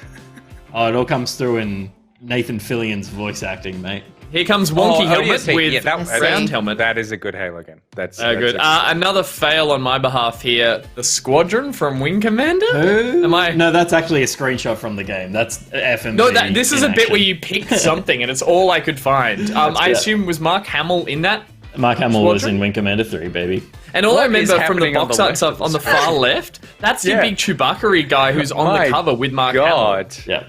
Look at those and the feet. guy in the middle. I don't get why the feet are like animal sized, but the legs are human sized. Those are human sized quads. I'll let you in on a little secret. That's a man in a suit. in big shoes and a big hat. Yeah. This is so delightfully low res. I love it. Another man in a suit. It's the Star Fox crew. That's the cog. I don't I'm think gonna so. say like Falcon, Slippy, Fox, and Froggy. Funny. No, he's Froggy, Slippy. Yeah. And Falcor or Falcon. The bunny is. It's not Falcor. Falcor's from a Neverending Story. Peppy the rabbit. Peppy. Pepe? Nope. It's Peppy. It is Pepe. It is Peppy. It's Peppy. It is Peppy. Yeah, Peppy. Yeah. Falco. Why is that funny? Nick, what are you laughing at? Shut the fuck up. He's hilarious. No. I'm laughing at how well you just took that in your stride, Gus. Where I was like, Froggy, and you go, no, Froggy Slippy. I was still like, I did not trip you up that well. Okay. And the last one is the crew from the KOTOR. From KOTOR. The crew from the Ebonhawk. Ebonhawk, that's right. There they are. Fucking look at them. Good. Look at those. This is them as the characters. This is them as the HD patch that you can apply to the game because I couldn't find HD. What's happening with faces? Jahani? That is all of the lips are weird on these characters. Race, Garth in particular, I do not like it. I do not like it. I do not care for them. But Chewbacca, look at the pursed Chewbacca. It's from memory, it's Karth, not Garth. Oh, Karth, sorry. Garth is a pretty weak hero name. Garth. Garth. Garth has some. No offense to any Garths out there, but Garth isn't the captain of. What's so great about Luke? It's true. It's not Luke. It's Skywalker. That's cool. Right. Well, what's Karth's last name? Well, I'll tell you what. Garth Skywalker would not save the galaxy. Garth Skywalker. Yeah. Okay. I think he could. I think Garth is a fine name. It's a strong name. You know, it's just a misheard. Music for Hire's got it. Garth is not a hero name, but a pretty good country music name, and I agree with that. So he takes his father's role and becomes Garth. We're all tired because that joke's not that funny. Well done. Froggy is Slippy. All right, we need to teach 5 of these crews. Froggy is Slippy. And I'm going to start with the suggestion. Sorry, the Froggy Slippy thing. I just got it. Oh, we do a full round. Yeah, we do a full round. And then just on the Froggy Slippy. The last one. Okay. Okay. I'll wait for the last. Let's do the Froggy Slippy thing. No, just from the Froggy Slippy, it reminded me of a very quick joke that I heard that I thought we'd appreciate because we're all delusional, which is someone goes, there's a car salesman, and he goes, cargo space? And he goes, no, cargo road. Okay, that's fucking terrible. All right, good. No. Take it away. Okay, put the list back up. Come on, let's see something good. I am going to get rid of... who was the one with the man in the big shoes and the big head? That's the Squadron from Wing Commander. I'm gonna lose that. I've got no problem with that. I'm surprised it was on the list to begin with. So that is out of there. Excellent. Bye-bye. Pete? Stephanie. I'm gonna get rid of the Gears of War dudes. Yeah. Fuck him. Works for me. Oh, I thought... wow. Okay. Did you think they were going to be in a top 5? So there's not a single interesting character in Gears of War. I genuinely have more attachment to Marcus Phoenix and his neck than I do to most of the rest of this list, with the exception of maybe so one. Weird, man. Yeah. These are the rules. That's you made those rules. That's Gears strange. of War and Marcus Phoenix and all of those like meat machines are like the epitome of everything that is like, this game is everything that is not for women. Sure, but they do have more personality than, say, the Kerbals, who are still up. That's not true. No, I don't think that's not true at all. But I do, and it's gone, and that's fine. But I do. There is like I get it. I totally agree with all the criticism of that. But at the same time, like it is. They are iconic. They are like Tomb Raider iconic in video games. They're iconic in the wrong sense as well. Like they are everything that Steph said. I agree entirely. But then they still have that place of being like. My parents know who Lara Croft is. They do not know who Marcus thick Phoenix is. That's a good point. Well, I guess iconic amongst gamers, not amongst Pete's parents. But yeah, it's sure. done. It's done. This is a list of best ragtag sci-fi crew, not most iconic. It says there on the screen. Fair. So have we changed? Have we changed it like we do with all these lists? Yep. Okay. Gus, everyone. Yeah, Gus. I'll get rid of the Kerbals. Really? They wouldn't be in my top 5. I wouldn't say they're a I think they are the definition of ragtag. Those idiots have no business running a space station, running whatever Kerbal NASA is called. I think that they are the best. They could arguably win this. They are the most ragtag. Their ships are held together literally with just like wood and oil and string. And string. Yeah. I'm going to get rid of Outer Worlds. Fair enough. You're going to make some people disappointed with that, but I'm okay with that. Yeah, okay. For a second, I once again got that confused with the Outer Wilds, and I was like, oh no. Everyone loves that game. Blob will be devastated. Blob will be devastated. There's no crew. Yeah, gotcha. Yeah. I played the Outer Worlds. I haven't played the Outer Wilds, and yeah. This ragtag bunch. I remember Pavati and no one else. Pavati, Sam, the robot, the vicar, was really pretty good. Ragtag. Again, the definition of ragtag. Like we got you guys from different planets. You're all on the run from something. The game was mainly based around like story missions, developing emotional relationships with these people. I think just because the game was not played by as many people as say Mass Effect, but I don't think that. I think from a story perspective, a lot of the stuff happening in that game is. If you put it in a Mass Effect game, you wouldn't blink twice that was the character. Yeah, story. okay.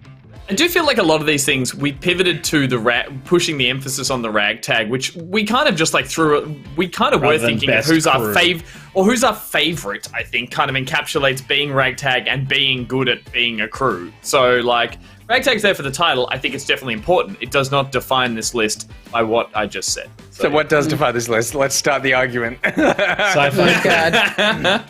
Yeah, sci-fi. Fun people to hang out with. That's how I'm approaching this list. That's what you're going to call it? Well, that's what it is. Like, I go like, which one would I like to join? That's how I see it. Is like, that's how you're approaching it. If I could join one of these crews, which one would it be? That's my criteria. Pete, have you knocked one off the list yet? Yeah, I have. I just got rid of Outer Worlds. So we need to. We've got 6 left on the board. We need to do one more to get to our top 5. Oh, I know. Is it the audience one? The audience one. We throw them the bone that we're listening to them, but we always do it ourselves. So rude. I think I'd get rid of Starfrux. I'd get rid of KOTOR. I'd get rid of. Oh, well, okay, I can bring up my argument. I think that Guardians of the Galaxy should go because it is a existing IP that has been brought into the video game space, and I would not define this as this is a list of video game crews. Yeah, okay. What we're actually bringing in is the idea that there's so much universal love for Guardians, and they're bringing in a lot of we've spent years developing these characters as opposed to, Mass Effect, which put a great story from scratch into a video game. Blackbeard is saying, so is KOTOR, That is an acceptable take. Well, KOTOR the characters in KOTOR are original. The characters in Guardians are not original. Okay, yeah, all right. Yep. That's tough, but I guess I can see where you're coming from with that. And I'm only 2.5 hours in, so I accept. But in 7 more hours' time, I'll be so mad. All right, Guardians. So we're going with that? Yeah. Yeah. They are the quintessential ragtag crew, though. They are. They're the reason we made this list. They're literally the definition. But they're not best sci-fi. And those are the remaining two. They were the inspiration for the list, and 4 days ago they wouldn't even be on this list. So True. 4 days ago, this list wouldn't exist. It's true. Let's not play the 4 days ago game, okay, guys? Only when it's convenient for you, Nicholas. So I'm gonna say that this list sucks except for Normandy. I think I would separate Normandy and KOTOR at either ends, because while the KOTOR crew are great and are part of an exceptional game, they're by the same people, and Normandy is way better. So that's the reason why I would put them bookending the. Wait, why would you? But I don't understand how that warrants a bookending. Because the others are interesting in different ways, and KOTOR crew and Normandy crew are interesting in the same ways, but Normandy crew is way better. I see. Yeah, okay, I get it. Just so we can have some interesting conversations. Normandy Scarific is Mass Effect. Normandy just wins, right? Like it is. Like I think we do we all agree that Normandy is number one? For sure. I think so. Yeah. So here's my pitch, and I don't know if I believe it yet. I would put Among Us. This isn't the order. This was just getting them. I know there's a lot of hate for the Among Us crew in the chat, which I understand because they're not characters that have any distinct personality. But I think the fact that they are as entities. They can be any. And that they are and they are kind of they kind of almost exist as one person, as a group, because they are like these vessels for mischief and murder. I don't know. I think Stephen says they're not even a good crew as a whole. That's not true. The mission cannot be completed if the crew don't work as a team. They get a lot of tasks done. It's not the crew that's the problem. It's the traitors who are the imposters who have come aboard the crew. I would say that the look at that. Return the property. I would say that the reason that I like Among Us on this list is that they've developed outside of the game. Like Pink is sus. There's so much personality in just in that little body, in just like a color becoming a genuinely iconic gaming meme. And also, I think that the way that they sort of totter around the ship, have all these little tasks to do all the time, I get the feeling that if there weren't imposters there, this crew would just be running a tight ship, doing exactly what they need to do, getting where they need to go, and then someone comes in and screws it up. And it's like these little cute people are just trying to get their work done. I also I like to see a list with a bit of diversity as well. They can't all be RPGs that have really detailed character development for all of them. I like seeing that this is a ragtag crew that represents a different genre of game. Stephanie, can I just put your point here of diversity comes in no other better combination than the crew of Star Fox. Look at this diverse, colourful Nintendo bunch. You've got wearing a quad force belt. You've literally got every personality type of a crew encapsulated as an anthropomorphic animal. That's our show right there. That's our show. That's us. I'm offended, and it doesn't matter which one you give me. I'm confused. But I do think in terms of a mix Steph's of personality the short types. Frog, I'm the bird. Gus is the rabbit on the right. Pete's sort of thrusted his junk at the camera. How dare you? How dare you, Nicholas, compare me to a large rabbit? Good. It's uncanny, right? I think they're great in the sense that it's they've got a mix of personality types. There's the coward, but who's the little frog who can, and then there's the attitudey bird. I don't really know them that well, clearly, but I think they're a great mix. So I would say that they're more interesting than the Alpha 9 crew. That's my opinion. Okay, let me. I mean, I think they're interesting visually. Bring up Alpha 9 crew. They're definitely more interesting visually than the Alpha 9 crew. That look like that. That's the same character model, just copied and pasted. They're all wearing their ODST armor. That's the reason why. Yeah. Augusta did the stream break. No, it's all good. No, I think it's all right. The interesting thing about this crew and this game is that you play as a character. Firefly. You play as a character by yourself, It's not at all really the epitome of like being a Sci-Fi. crew. It's like the only way that you see the rest of this crew is through surveillance footage from around the city, helmet camera stuff. You're following them where they were, aren't you? Yeah, so you're playing this like really kind of noir, stealthy kind of game by yourself, and you see that this like action-packed adventure has played out before you arrived through these little bits of tape where the rest of your team has had these engagements, and you've stumbled upon the remains of it. It's a cool story mechanic, but and it still shows that crew being cool, or being an interesting crew, I guess. But you're trying to attain them the whole time, which is why they're so important, right? You just get these glimpses of these people that you know are your salvation, and you're never there. You're spending the whole game trying to catch up to them and trying to reunite with them, which is like part of the reason why they. Well done, Gus. Froggy should be across one though. Slippy should be across because I'm pretty sure Recruit. What's his name? Can't even remember what they call him. He literally has no name.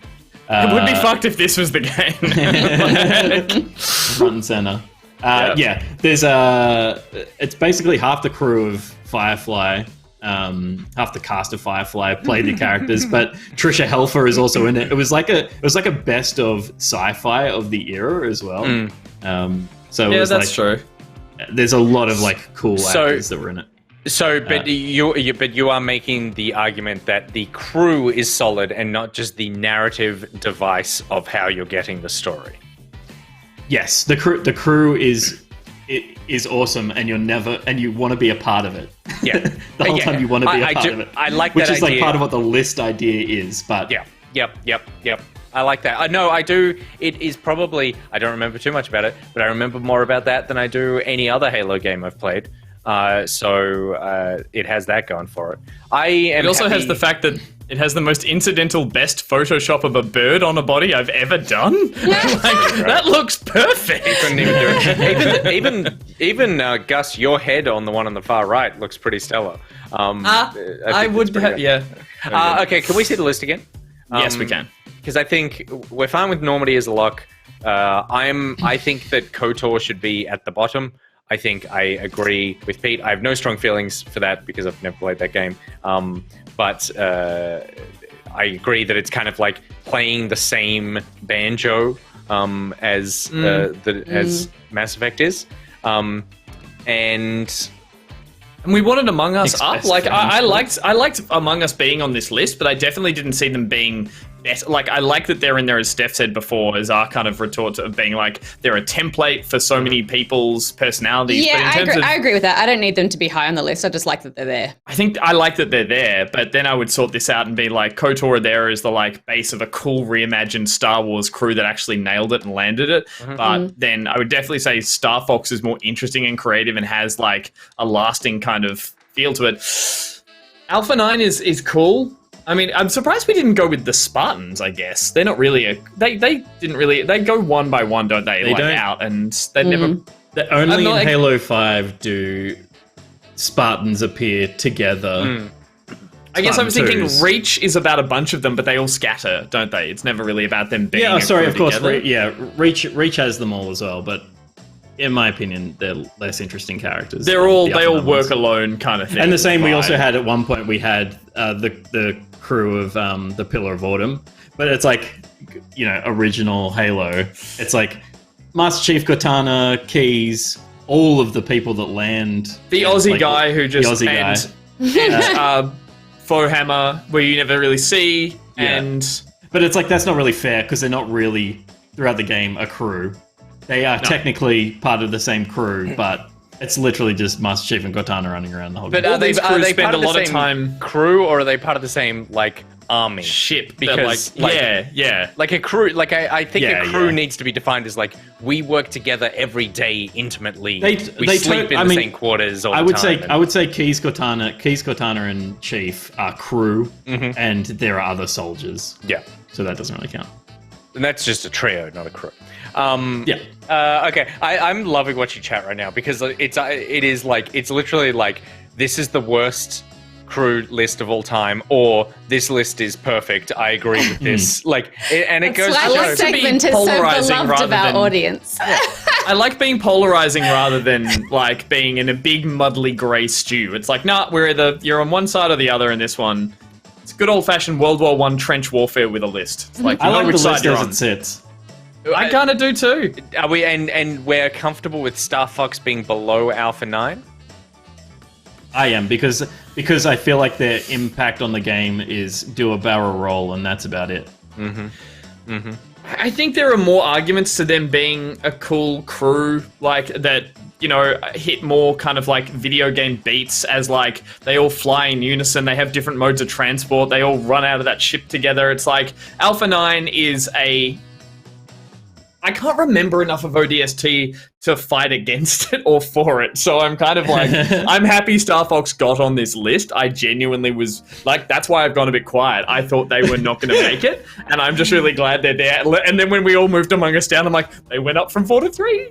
And I'm just like happy that they're there. I still think Among Us could go higher because there's someone in chat, a Trenian or someone, who keeps pointing out that like, Among Us is also your friends, and what is a more ragtag group than your friends playing a game? The ragtag thing's an additional part to this. It's not defining the list. I think if with the exception of Normandy, I would actually trust the Among Us crew to get me through space more than any of these other ones, because they are a ship that know what they're doing. But that's applying the logic again. Knock everything down. Hang on. That's still applying the logic of no, Pete. You don't get to make that call. That's still applying the logic of who. That's still applying Nick's logic of who he would like to be in the crew with. And the chat. And then if we being part of the Among Us crew, it's like you're doing with the understanding that many of you, if not all of you, are going to get murdered. But that's not their fault. Everyone else in this game is constantly in this list is constantly being attacked by people. But if the Among Us crew always includes imposters. You raise a good point there. But that could be me, and I could learn to love them. I could develop a romance relationship. No, you don't get to change the whole mechanic of that game because this is what you would do. I would still say to the KOTOR crew as well, like they did something that was seemingly impossible, which was make a game with a completely fictional crew that was to rival like one of the most iconic cinematic crews on a ship, or at least one of the most iconic ships being the Millennium Falcon, and like a really cool ragtag group. And they made a game where every character was brand new. What kind of group? Sorry, was that? Ragtag group? Ragtag. They were kind of ragtag. No, ragtag. But you use that as like a disqualifying point.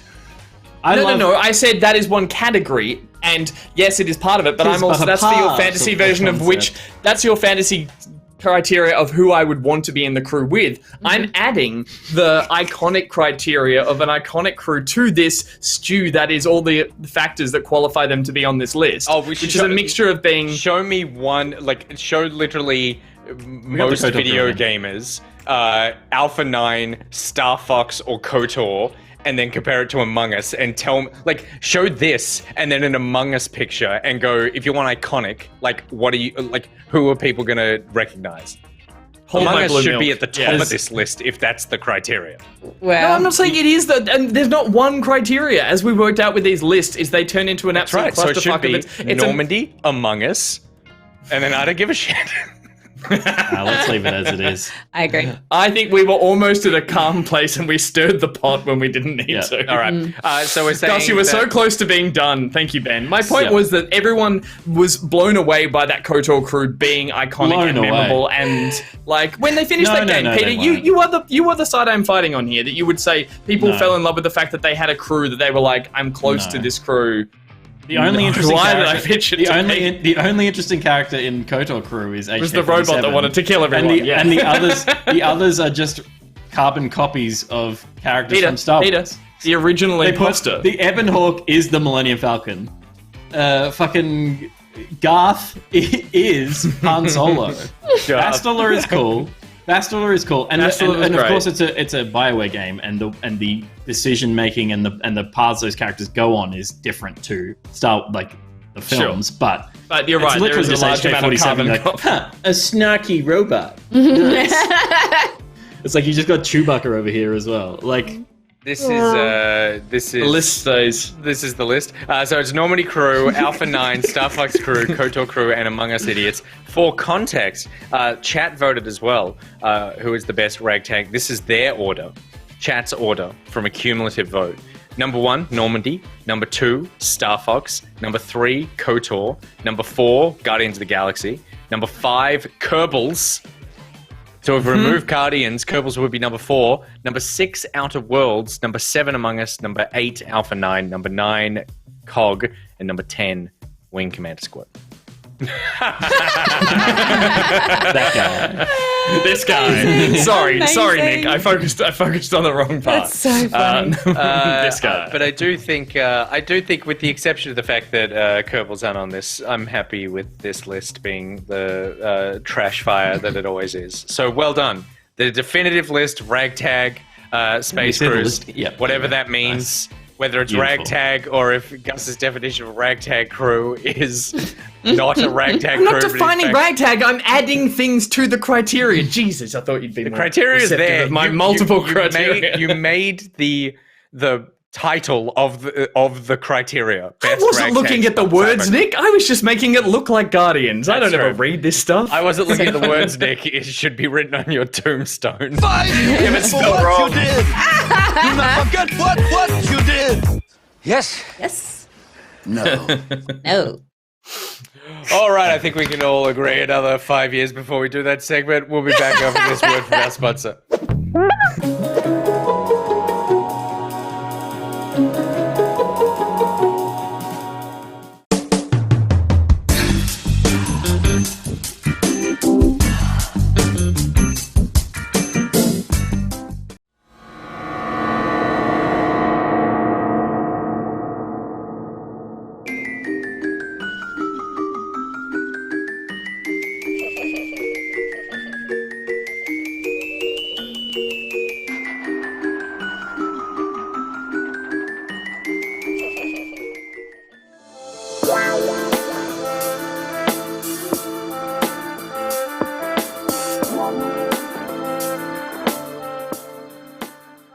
Hello, lovely people.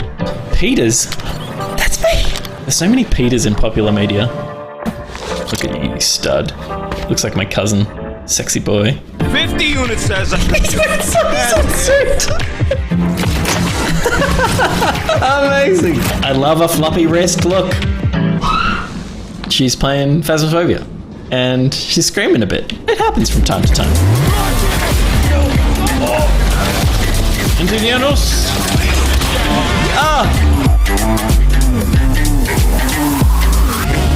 Man on the run! He's got good ghost ears, no one! This is very cool.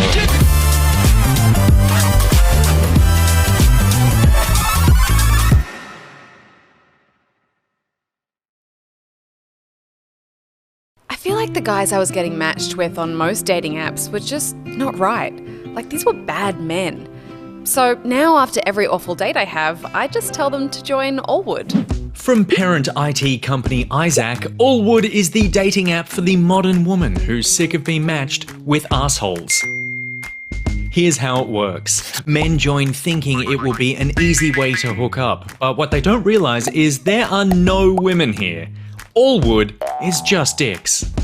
Now these guys will only get matched with people who share their interests. Interests like lying in their profile bios, not calling you back after the first date, and actually being married with kids. Let's hear from some of our unsatisfied customers. Don Juan DeFucco asks, where do ladies at? Biker Balls wants to know, why do I keep getting matched with jacked dudes who send me pictures of their dicks? And Sisyphean Penis has the self-awareness to ask, is this some sort of ironic Grecian myth punishment? Allwood, there are no women for you to harass here. It's just all wood.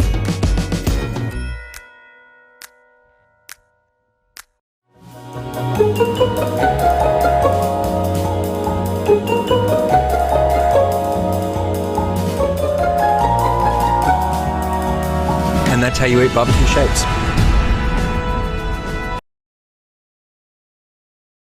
Boo! You stink!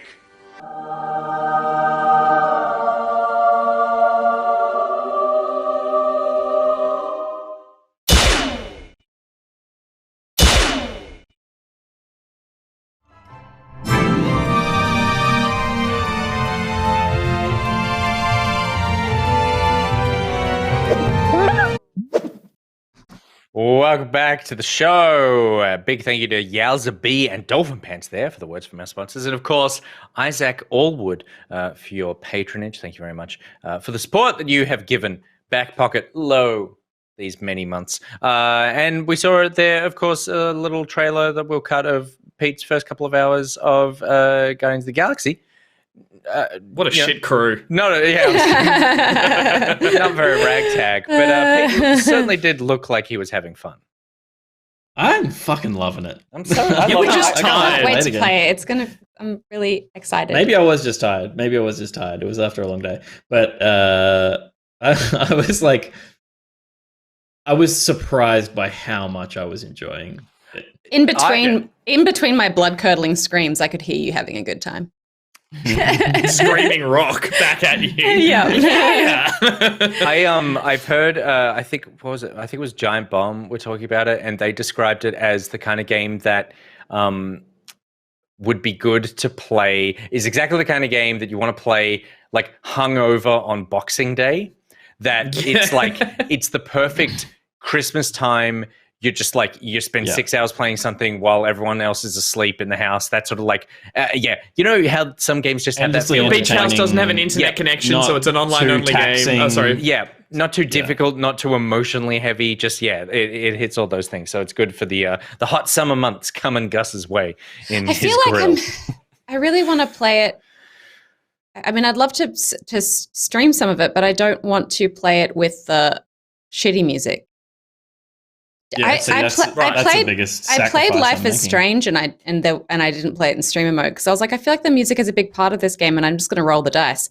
And I got away with it, you guys. I lived to stream another day, so I wonder if I could just do those things they're not immediate. They come back and bite you later on, like when they change it. Also, 3 a lot of months it down the will track. just be like those sections might be muted in your stream. Yeah. In the VODs. In the VOD, yeah. Yeah. It'll be fun. All right, let's move on now with the final segment of the show. A little something in the VOD. It's the Game of Life.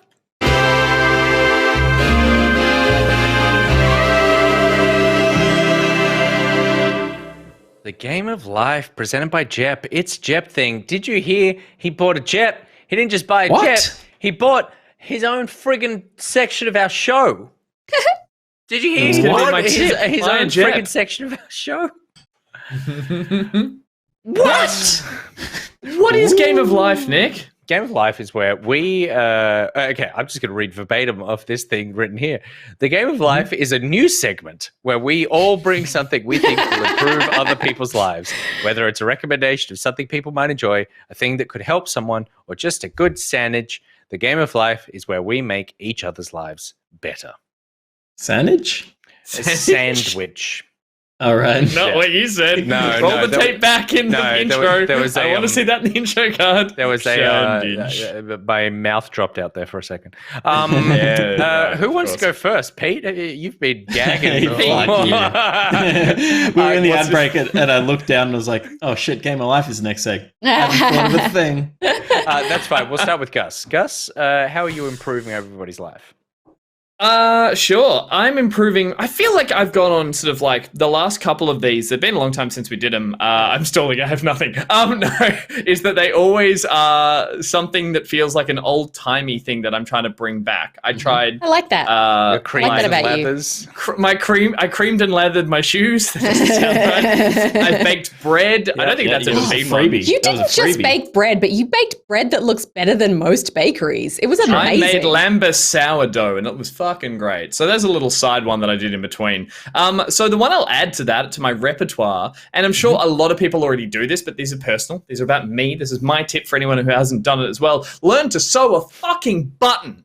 Learn to do it really well. Learn and then do it again and then practice a few more times so that you don't need to watch the same infuriating YouTube video of the same woman who can't focus her fucking camera every time you want to sew a button. Because that's what I've done every time for like 9 years, every time I needed to sew a button. And most of the time that's... no, it's like that's how long it's been because it's just like I'll go forever being like over 9 years. It frustrates me. Learn that there are spare buttons on most shirts on the little tab. I know that's an obvious one, but sometimes one of it the catches easiest you. things to sew because you're literally just going through the little holes, right, around and around until it's on there. I'm very undexterous with my little meaty digits. Like I struggle at actually doing anything. Put me on a mouse and keyboard, give me a pen. I'd love to do that, but like make me do little finicky things. I drop it, I get sweaty, I get angry, whatever. So like practice and get good at it. You need one of those rubber thumb things. A thimble? Yeah, you can get rubber thimbles. I thought thimble. Yeah, rubber thimble. Okay, cool. Yeah, because I knew a thimble. I only have the one in the Monopoly set, and that's not big enough for my thumb. You need 5 thimbles. I do. But anyway, I practiced and I got to the point that it was like, I didn't say practice, I just remembered the steps. And it was like, so I didn't have to watch this video because it's always the first fucking YouTube video. And she's got a big button and it always falls out of focus and she's got weird jump cuts and she doesn't fucking, she uses a transition once but then not again. I love that your real issue here is with the quality of the video that you watched as a tutorial. You can't, But it's the infuriation. no, I can. How it's important to learn to sew a button and then go, the transitions on this 60-year-old woman's videos. Sure. Tip 2, learn to be consistent with your fucking transitions. There you go. Thank you very much. This is the core of the issue. There it is. But once you do, it's great. Please. Like, how hard is it? Because I've done it before and it worked fine. Like, hole, up, through the other hole, so up, and just rinse and repeat until you feel like it's secured enough and then tie it on the back and you're done. Yes, exactly. So for like someone who doesn't No, for someone who there's a method, and for someone who doesn't sew a lot, there's all the steps are a little confusing for me. It's like threading the needle, but then also threading the needle is not it's not a step. I'm just telling you all of the steps so I can tell you the ones I get hung up on. Step one. Sure. But that's like saying like step 1 of setting up your Xbox is buy an Xbox. I didn't say every step was difficult. I said here's the steps in quick broad strokes because you said you knew 2 of them and there are more. And it's like thread the needle, but do you do the big knot at the end that doesn't go through your needle, or do you go through and then tie the 2 ends so you've got a double thread? The problem with that is sometimes it gets too thick to go through the holes. Then basically, yes. But those are all conditional on the kind of button you have, and you're just using your own judgment. Well, I mean, all the buttons have like 4 holes, and it's you go up through the fabric. There might be holes big enough to fit a double thread, or they might not. Possibly. That's a good point. But basically, you go through the shirt until you can hang it with the knot underneath. You go up and through the holes, but you do 2 at a time, and then you switch over and do the other 2, so you make an X. Then you come up through the shirt, but not through the button, and you go round, you make a hitch. You make a hitch by going around the base of the button a few times, which creates a separation, which is why it can actually then go through the hole. Then you go back down, and then you go push through under the thread, and you do about 6 of those until you tie a neat knot off at the bottom. Can I say, though, I know that if you just randomly go through the holes and keep winding it around until it feels secure, that will also work. Yeah, it will not stay. It will pop back off in like a month or something. It will not stay secure. Mine haven't. Are you watching Treasury's video? Does she have sparkly nails? Or is she using an enormous novelty-sized button to So I have watched that one, which is so frustrating because she's doing it so obviously you can get a clear image, but my button is tiny, and she's like, and you go through like a dolphin. I'm like, fuck, you slow down. Dolphin, oh my god. That's her way of saying you like do loops through it, that kind of thing. Anyway, there are some extra steps. Get them in the head. Practice a few times, and it's one of those life skills you'll never forget. That's my game of life. Peter, you've tried to do it for 10 years, and you keep watching the same video over and over again. So what do you mean? Because every time I did it, I just watched her do it once and then put it down and never did it again. I sewed 4 buttons on the other night. So you've actively absorbed the information now. So can I also ask, are they 4 buttons from the same shirt? Thank you very much, Peter. Have you got a shirt now with just 4 buttons in a star, like as a pattern? And it's got like pink thread through the buttonholes instead of a matching. It was the shirt I wore last night. It's a classic one I always wear, but it actually was. It was missing a button. The red plaid. It was missing a button that holds the collar down. It was missing 2 of the buttons on each of the sleeves where I like to roll it up but still keep it taut. If it's the button that's there, they go too far up your arm, so I like to do those. And then I just took one off the lower portion of my buttons because I never do the shirt up, and I moved that one up there as well. So maybe it was 3. Yeah, it was 3. But then I sewed. Smart. There's one on the back just in case. So at the very beginning of this, old mate Dave, when you started talking, said, "You're a grown man, Gus. Buy a new shirt." Halfway through your thing, I think it was in reference to the video, he said, "Lift your game, Beryl." And then he finished off He finished off by saying, seriously, just buy a new shirt. No, I do respect. No, I do respect. Keep them in circulation. Don't waste or throw it. Like if the fabric's still good, you just sewing a button is the easiest fucking thing in the world. You do not need a video to do it. But I'm glad that you found a video, Gus, that made you all mad. about revitalizing old things, and then you get a little cream and lather on that shirt. That thing is good. It's good to go. Then you fold that thing, put it in the oven, and 2 hours later you have shirt bread. Someone else want to go? How are you making our life better? Mine's similar to Gus's in that it's clothing related. And I did tweet about this earlier, so I apologize if this is recycled information, but I think it's actually useful enough that it warrants saying twice. And that is that something that I have always hated, and I know a lot of people hate, is ironing. Like, I don't know how my mum, she just, I guess, just got good at it over time from just ironing like 1,000 of my dad's business shirts. But like, anytime I've ever tried to iron something, I end up ironing more creases into it than I end up ironing out.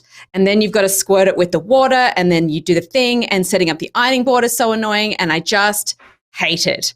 And once I started doing some like TV stuff, and I worked with a few like wardrobe people, they always had a steamer, and I would bring them this like crumpled bullshit that was so wrinkled, and I was like, I'm so sorry. And they'd be like, no worries. And they put it on the steamer and they go, ksh, ksh, ksh, and it was like done. And I was like, holy shit.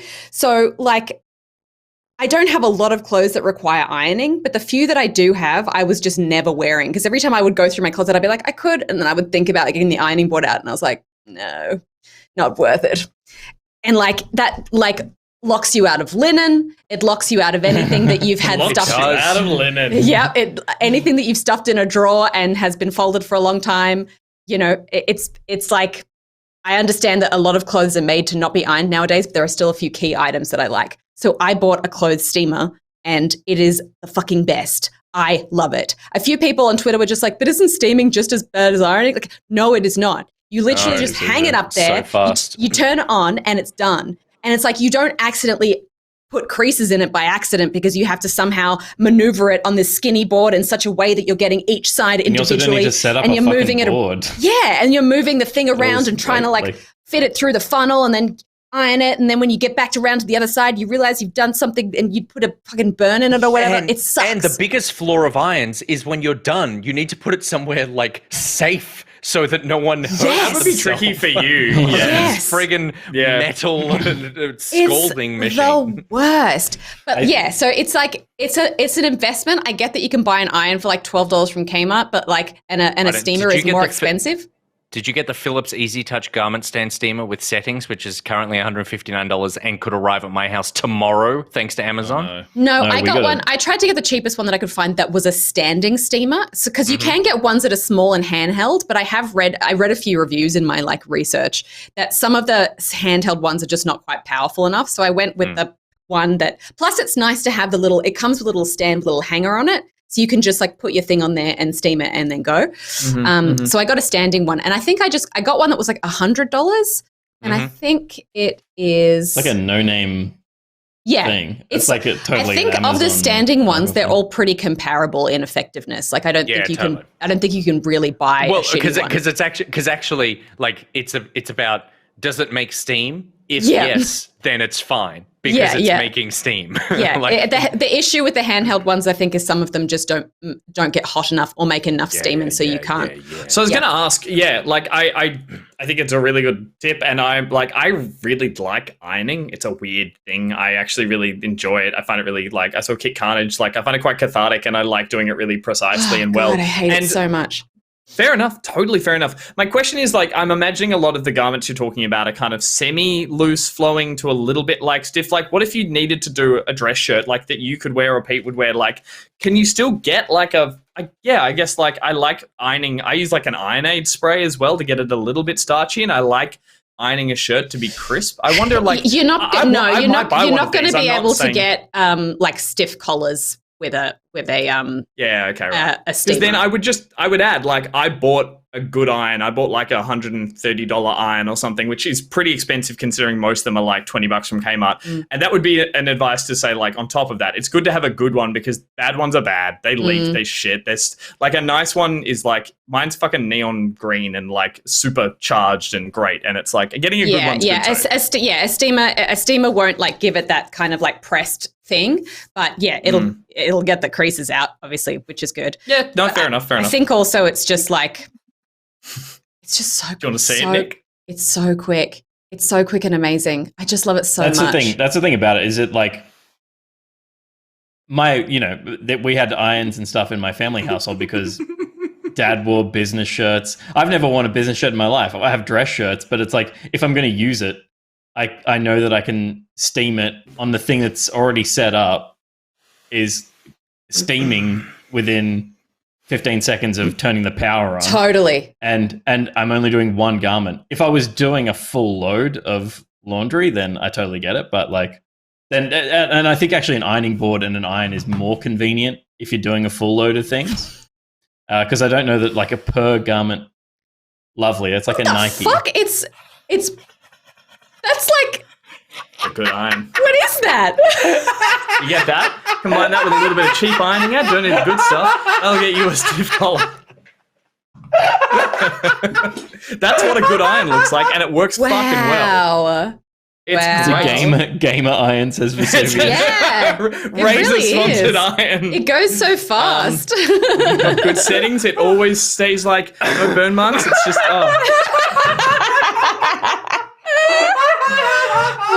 Now let me get my button. Let me get my sewing kit. A day we never have to iron again is a good day for humanity, though. It's totally. I would love to still not do it than do it, but yes, I like doing it. If you're the kind of person that has like a handful of things that require ironing and you just end up never wearing them because you hate ironing and an ironing board is taking up space in your house, then buy a steamer. It'll change the game for you. I love the steamer. It's so good. That's how you're losing buttons as well. You're ironing too hard into your button. It's true. I've done that. I have done that. You're 100% right. I have done that. Good. Nick, you okay? I think I want to buy a steamer. Yeah. Look, it's after seeing that iron, I think I want to buy a steamer. It's a combination of everything, but the thing that started it was you going. You want to get an iron? I get yourself a nice one. Mine's bright green, and I just was like, "That's not a nice one." He wants to show people. No, nice is in high quality. It's high quality. But I also knew. Oh, why have you turned it on? Like, oh my gosh! Please get that away from your face, Gus. Yeah, keep it. I don't have children. It's your fine. Computer. But I knew after 10 seconds of me laughing, I knew that you would go get it as well. Yeah. And so then there was the anticipation of seeing it. And then when you showed it to me, it was like, yes, did Razor make the iron? And blah, blah, blah, blah. Yep. It all just worked. Okay, great. Very good. Pete, have you thought of one yet? No, I don't think I'm gonna muster anything. That's fine. I've got. I think I'm gonna buy the steamer as well. It's very nice. Mine is a TV show. A TV show that I haven't heard anyone else talk about in my circles. And Game of Thrones. A little something called The Wire. Bring in the claps for that one. It's called, and it's a pretty terrible title, but it's called Only Murders in the Building. Only the one with Martin Short. I've seen this. Yes. Okay, good. Yeah. So I think that everyone should watch this because it's just a delight. And Martin Short should be in everything. He should be in everything. And I love Martin Short. So the premise of the show is that it's on Disney Plus. And yes, lots of people have seen it. Okay, cool. I'm glad. But if you haven't, the premise of the show is Martin Short, Steve Martin, and what's her name? Selena Gomez. That's the craziest thing to set it up with. It's like these two like comedy greats, like legend giants in sort of comedy, film, and television, and then all of a sudden you pair them with Selena Gomez, and she's great. Oh, I think she's wildly miscast, and my only problem with the show. But no, but that's fine. I'm glad that you like her. I've seen lots of people like her, so that it's a me thing. So they all live in this old apartment building in New York. This sort of like storied, expensive one, and then someone in the building dies, and they suspect it's a murder, and then they start investigating it and make a podcast about it. Well, because they're all murder podcast buffs, which I relate to a lot.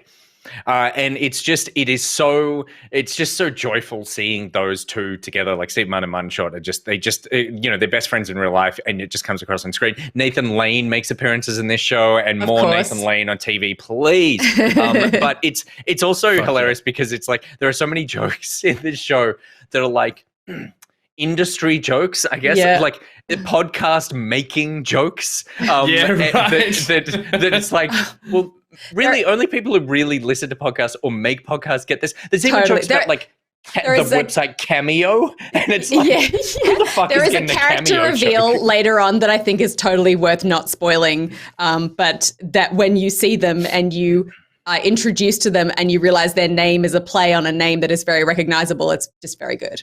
It's just so funny. I love it as well. So many famous people. It's so many famous, like, great twisting casting choices in this. It's great. I love that it's like it feels very current in the way that it looks and the way that it's presented and everything. But then it has just these really, I think with Steve Martin and Martin Short, it has these really kind of old school kind of slapstick moments or like moments of like repartee between them, but you're just like, this is such a callback to something you don't really see anymore on television. And it's so nice to see, like, and that's why I think pairing them with Selena Gomez is so inspired, because it's like, it's so unexpected, but it kind of, it pulls it into the now in the sense that she's like one of the most famous people as a pop star, but she's really, really, I think she's really great in this. I feel like she comes across really naturally, and I like her. It's just, it's such a delight. And particularly Martin Short just being the one who's like really sort of like not the sellout, but like driving the podcast angle and just constantly carrying around this enormous microphone as people like reveal traumatic truths. That he's like, could you say that again, but closer to the mic? Or the fact that they have to get everyone's permission to be recorded, and they try to do that in sneaky ways. I like that as well. It's so funny. Yeah, it's just, it's such a great show. It's great because it's set in an apartment building, and all this. So there's obviously like, it's very kind of old school Cluedo as well, in that, you know, everyone in the building is a different character. It's like, totally. It's a drawing room mystery style feeling as well. Yeah, it was like just, everyone was in the mansion that night. Very good, very good. So that's Only Murders in the Building. Thoroughly recommend. Yeah, cool. Can I hijack 30 seconds of Pete's not life game plan, whatever this was? No. Just quickly talking about things, I saw the trailer for the Netflix live action version of Cowboy Bebop with John Cho. Yes, and I was massively underwhelming and was unimpressed by the look of a live action version of something that I've never actually got around to watching. So the other night I jumped on and watched the first episode of the original series that is all on there, and holy shit. It's great. I can't believe I've never gotten around to it. That first episode, I almost never want to watch anymore. It was this wonderful, I was like, this is everything I love about that stuff. So that's it. I know I might be really disappointed with an adaptation, so I want to go watch the original kind of thing. The music, the jazz. I know I'm very late to this, but I'm very excited to have so many, I think 23 or something episodes to get through. Dude, that show is so good. That show is so good. I've looked at it from a distance. It stays good. It gets better. Yeah, it's cool. such a good show. I've looked at it from a distance for so long and thought exactly what I got from that first episode that it is, and I'm very excited. I hope the live action thing's good too. I just wasn't. When is it out? Like, ooh, last I heard of that, it was going to be Keanu Reeves. Is that still the case or no? No, it's John Cho, who's like Harold and Kumar. Oh, that's right. Yeah, John Cho. But which is weird because. Yeah, but he's a little old for that character, I feel like.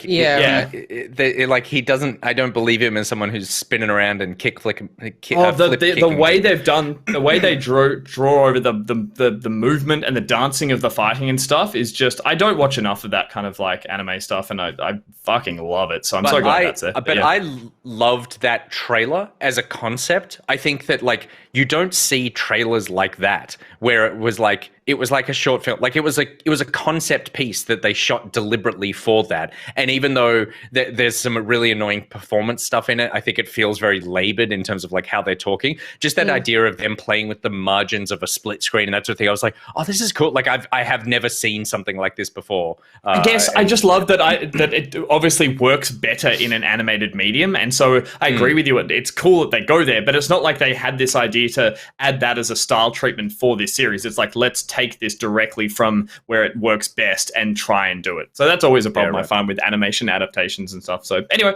I'll report back in a week when I blast through it all. But man, that's cool. And I'm so glad I'm finally watching. And apparently it is supposed to be an older character in this adaptation, so that's why they cast it. Okay, cool. So rounding out Game of Life, learn to sew buttons from Gus. Steph recommends buying a steamer.